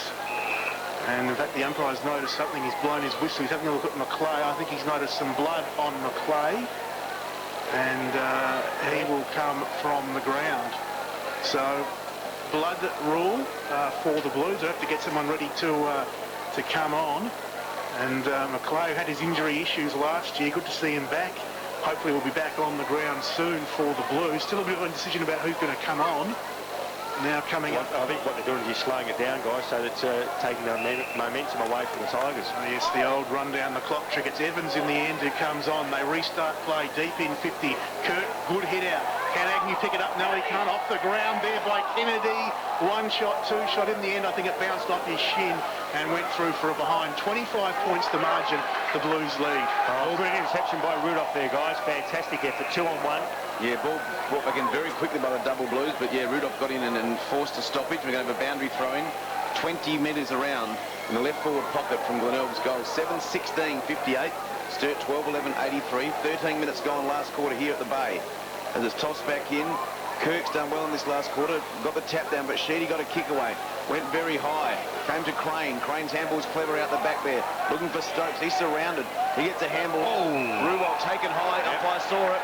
And Ruwal gets the free kick. He's right on forward at 50. You have to kick at 55. So he just plays on quickly. Kicks it to the hot spotter. Up high there went Kirk. Off hands to Jench. Did well. Little handball off to Jones. Now they go back to Sheedy. Sturt trying to work the ball out of the back pocket. Sheedy has it. Now on the right foot. Hugging that line. Kick's not very good though. Turned it over. Now a chance for the Bays. Kick on its way there from Kirkby, is it? He's kicked it. Rory Kirkby. Off the left foot. Have given the Bays a big sniff. 8 goals, 16, 64 Glenelg. Sturt 12-11, 83. Second goal for Kirkby, 14 gone last quarter. And Smithy, well, you picked it, might have been a bit of a comeback. I thought you were just trying to pump it up, but you must have known something. No, you just know this Tiger side. You don't play in finals footy for consecutive years like they have been. They're a very good side. But again, it was a turnover from the double blues that cost it. The kick from Shitty went straight into Kirkby's hands. He turned around and punted 50 metres back over his head for a goal. A fantastic kick. All of a sudden, we've got a ball game on our hands, guys. 8 goals, 16-64. Sturt 12-11, 83. It is a 19-point ball game. They did lead by as much as 47 points. Yes, and 14 gone final term, and Kirkby becomes the first multiple goal scorer for the Bays. And here goes Glenelg again. It was Lyons getting the handball out. Now Adlington, pardon me, to Pinozzo. Pinozzo inside 50, and it's that man again. Kirkby flying high in front of the pack. And again, he was in front. He jumped up high for a good mark.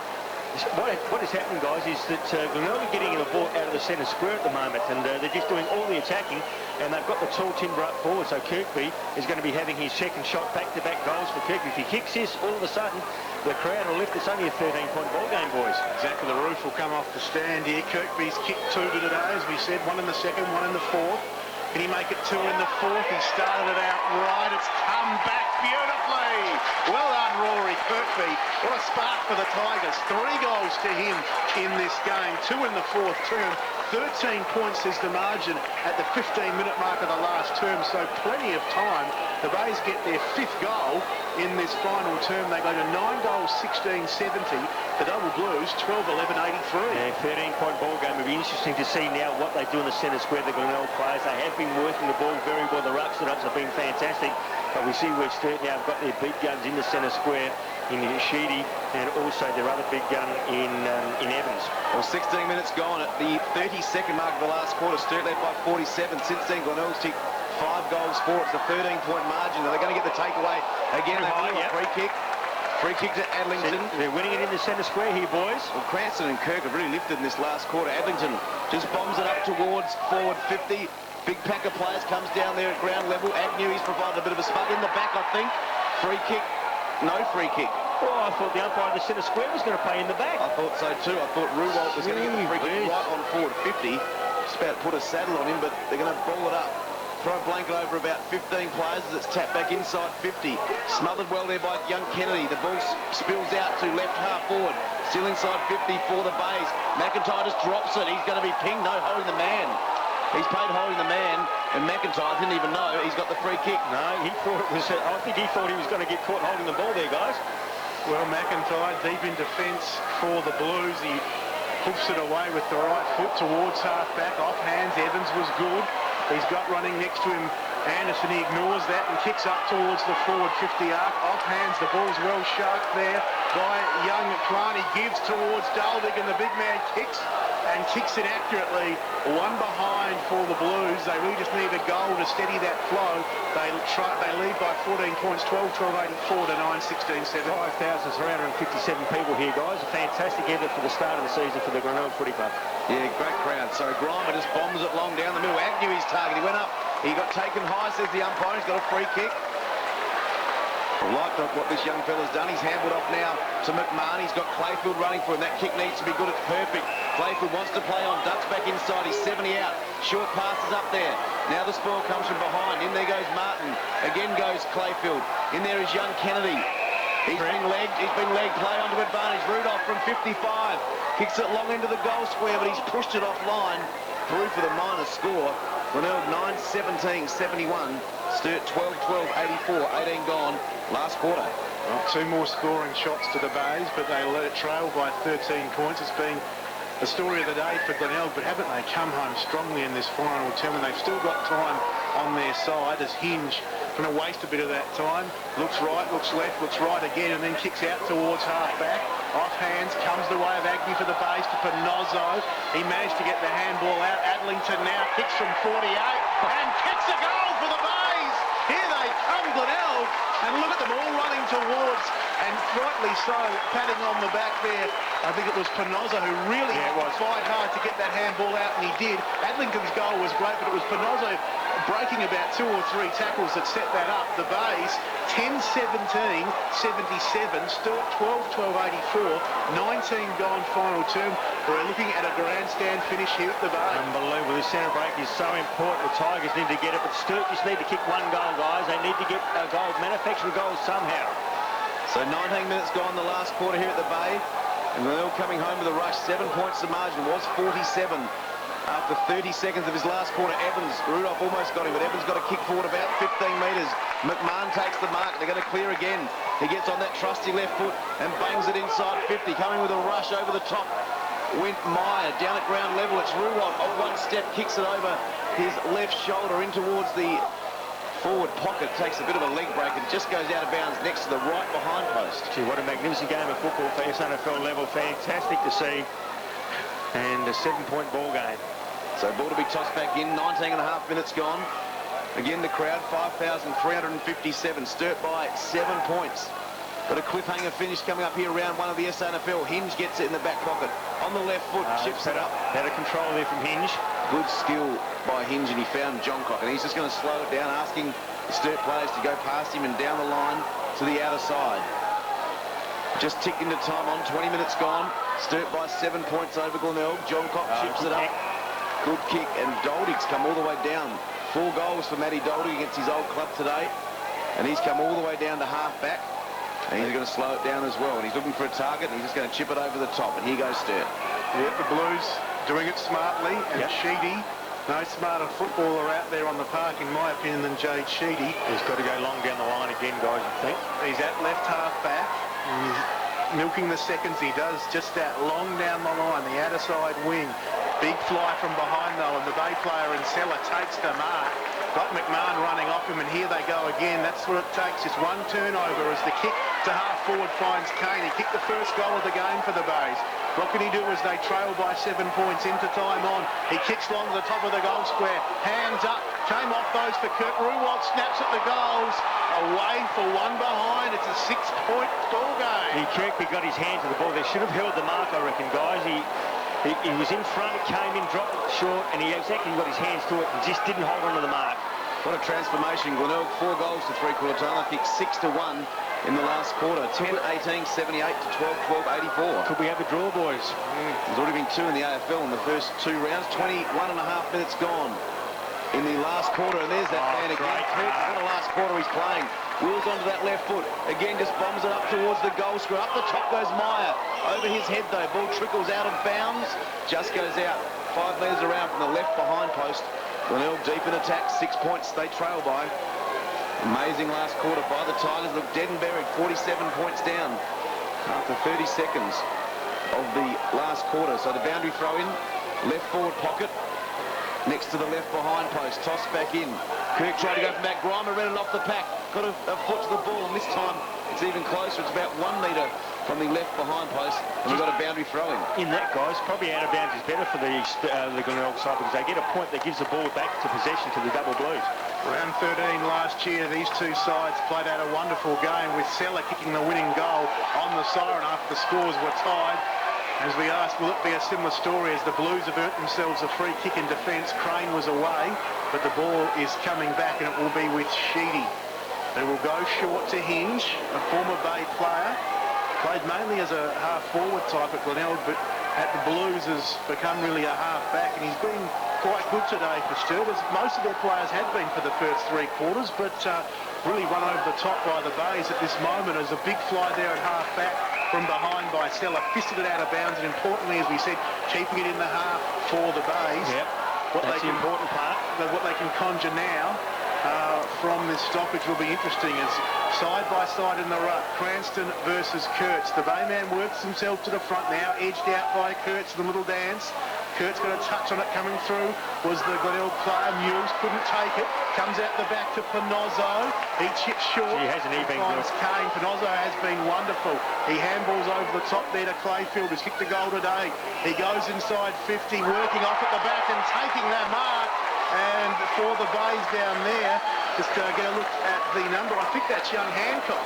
It is Hancock, yep. He's just come onto the ground too, guys, and he edged the opponent underneath the ball and was able to take the mark. So Hancock now, can he put the game into level pegging, a draw. So Hancock from around about 15 metres out, slight angle, at a 45-degree angle. So in he comes now, the youngster comes in. Kick is on its way, and he has kicked the goal. He has. We've got a tied ball game here at Glenelg Stadium. What a start to this SANFL season. Glenelg from 47 points down have come back and scores are level. It is 11 goals, 18-84. Sturt, 12 goals, 12-84. They did lead by 47 points at the start of this last quarter, but the Tigers have somehow got themselves back into the game with scores level. Bella didn't make any silly bets at the start of this last quarter, guys. It would be nigh on impossible for the Bays, but they have been wonderful. And what a grandstand final 4 or 5 minutes we're looking at. It's incredible. 7 goals, 6 to 1 goal 1. So there'll be a long quarter, you'd think. It's just ticked up to 24 and a half minutes. I don't think we've called Hancock all day, and he's kicked the tying goal with a few minutes left. So Kurtz taps it down to Evans. He gets slam tackled into the ground. Now a chance for the Bays again. Bradley off the right foot, gets it forward about 10 metres. Good pick up by Kane. He's looking for a running option. Handballs out wide, but McMahon wants his right foot, his left foot, I'm sorry. He kicks on the right, up towards Kirk. Spills over the back. The ball's rolling about 10 metres out from goal. They're just going to rush a point, but Agnew snaps the goal. Brad Agnew on debut has kicked his first goal. And the Bays are in front, do you believe it, by 6 points. That's an amazing turnaround, 53 points. They were trailing by 47 points at the 1 minute mark of this final quarter, and now they've got themselves in front. 12 goals, 18, it's 90. They lead Sturt 12-12, 84. That's on the station-sponsored Williams Brothers Welding scoreboard. An amazing turnaround, and I can dare say that Luke Norman's boys in front of us will be sitting very, very still at the moment. They are indeed, but great to see for Glenelg too. The young boys standing up. You mentioned Anthony there, Hancock. Now Agnew kicking 2 crutch goals as Sturt from the bounce down, push it towards half forward. No one can get a clear touch. In the end, it's the Bays who come away with it. Adlington was good to Kane, and he can kick towards half forward. And now time is the enemy of the Blues, has punched away there at half forward. It's amazing, isn't it, when a Sturt side or any side has got a long lead like that and they start to slow the game down and try to slow it down. What they've got to do, they've played the first 3 quarters by attacking. Why not keep attacking? Why not win by more? Well, to stop it like that is just absolutely crazy. We saw it in last year's prelim with the Eagles and Norwood. Is here breaking through from 50 is Tenace for the Bays. And Tenace kicks a goal. Wonderful goal, Tenace. He just threw it on the boot. He was almost going to ground as he kicked it. And look at the Bay players run to Kane Tenace. And suddenly, after being 47 points down, 30 seconds into this last term, the Bays lead by 2 goals at the 26.5-minute mark. 13 goals, 18-96. That's the Glenelg side. Sturt 12-12-84. You could just about say game, set and match to the Tigers. A fantastic final quarter. Dead and buried for 3 quarters, but in this final quarter have come to life. You'd like to know what Mark Mickens said to the boys, or what they put in the drinks at 3/4 time, guys, because they have just overrun this double blue side who were fantastic in that first 3 quarters. Well, they've kicked the last 9 goals of the match. The Tigers to lead by 12 points, and they're going to get another centre clearance. This is amazing. Comes to Kane, just jams on the boot. Up to that hot spot again. Out comes Kirk. Spoiled from behind by Nielsen. In there, Miles. Also, Ruwald just dives on it, but wanted it more in the end. Now there's a pack of players forming. The ball's about 40 metres out from Glenelg's goal.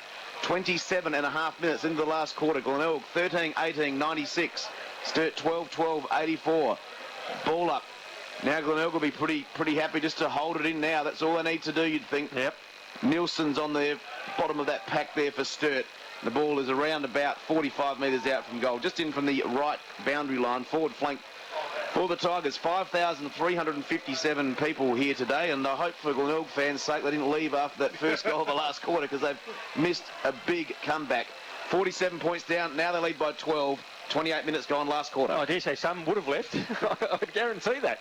There'll be a lot of Sturt supporters leaving now, though. Well, true. Are they still a chance? It's going to be very hard from here, dare I say it, nigh on impossible, as Kirk knocks it down into the pocket for the Bays, diving on it, Ruwalt, but a handball towards Murphy. He was tight on the line, couldn't handle it. Out of bounds, right forward pocket. 28 gone, final term. Glenelg 13-18-96. Sturt 12-12-84 as the ball comes back into play. Kurtz, a strong win in the ruck, but the Bays have the numbers. The handball comes out to Kennedy. The young man couldn't grab it. Miles did for the Blues. He was taken to ground 10 metres out from the goals and will ball it up again. 28.5 minutes gone, and it's at the wrong end of the ground for the Blues as Miles up, the last up off the bottom of that pack. Umpire whistles time on, and the Rucks wrestle again. Again, Kurtz wins it down. Thompson has got it. Handballs backwards. Comes the way of young Nelson. He couldn't handle it under pressure. Stokes kicked a good goal in the third term. Picks it up to Thompson. Now Yench, who seems to have recovered from that knock. How far did he run? He ran just, I reckon, the required distance, maybe a metre more. His kick in the end is turned over, though, and here go the Bays again through Grimer. He puts them inside 50. We got a mark. Kirkby up, he's been wonderful, couldn't take it. Tackle applied on Evans, though, as they go to ground. 29 gone final term. The Bays by 12 points. The ball deep in their forward 50. Grimer had Clayfield over here on centre wing all on his own. Then he should have actually kicked it to him. He could have then ran towards the forward 50. Infringement in the ruck contest, so free kick to Kurtz, about 30 metres out from the Bay goal. Kurtz of the Double Blues kicks out towards Johncock. Ruwalt's kick smothered, but McMahon's there. They've got the numbers. They've got that many of the loose balls in this last quarter. Bradley just hammers it on the left foot up towards forward pocket. Kurtz going back. He couldn't quite take the grab. Then gets bundled out over the line. And we've got a boundary throw in right forward pocket, 25 metres around from Glenelg's goal. 30 minutes. Yeah, it can't be much longer to go, boys. Can't be much longer to go. You watch the celebrations from the Tigers when they win. 13-18, 96 Glenelg. Sturt 12-12, 84. 9 goals to 1 in the last quarter by the Bays. Ruwalt picks up. Can it be 10 in the quarter? It can be. No, it can't. He's just pulled it. I thought he got that one. It would have been very nice, 10 goals in the quarter, but he's pulled it, and that, no doubt, is the winning behind. 13-19, 97. Sturt 12-12, 84. 30.5 minutes gone last quarter. Yeah, it's an important point, isn't it? I mean, I think Glenelg were home, but any chance now is gone, and the Blues, well, shell-shocked to say the least, will bring the footy back into play, going long from deep in defence. With the kick up towards the forward 50 arc. The Bays again have the numbers. They work the handball well to Cranston at the forward 50 arc. He goes inside to Ruwalt, and this time he'll score the goal. And this time he puts the result for sure and certain beyond doubt. 19 points now, the final margin. Ruwalt gets his first goal of the afternoon at the 31-minute mark of this final term. Glenelg 14 goals, 19, 104 should I say. Sturt 12-12, 84. It's amazing, isn't it? Amazing tenor of that kick. 10 goals, 7 in this quarter. Just a dominant quarter of football, and they have just absolutely annihilated the Double Blues in this quarter, and it is a 19-point ball game in favour of the Tigers after trailing by 47 points. I think the stats in this last quarter would be very interesting to have a look at. There goes the siren. And the final score sees Glenelg 14 goals, 19, 103. They have defeated the Double Blues by 19 points, 12-12, 84. The Tigers led by 2 points at quarter time. They trailed by 13 at half time, trailed by 41 at three-quarter time, and even as much as 47 points 1 minute into that final quarter. But it's a fantastic comeback to come back and kick 10 goals, 7 in the final quarter, and allow Sturt only to kick 1 goal. A magnificent performance by the Sturt side here at Glenelg Stadium. A true, well, a showstopper, I dare say. You don't see too many games of that 47-point comeback to the Tigers. A fantastic achievement. We'll quickly go back to the shootout, have a break, and we'll come back and wrap up this game of football on RPH 1197 with Anthony Tucker, John Nankerville, and yours truly, Darryl Smith. Today's 1197 AM RPH Adelaide is made possible thanks to station sponsor Clubs SA, Community Way of Life. We're doing it right. Come on and give us a try. We're doing it right. We're number 1.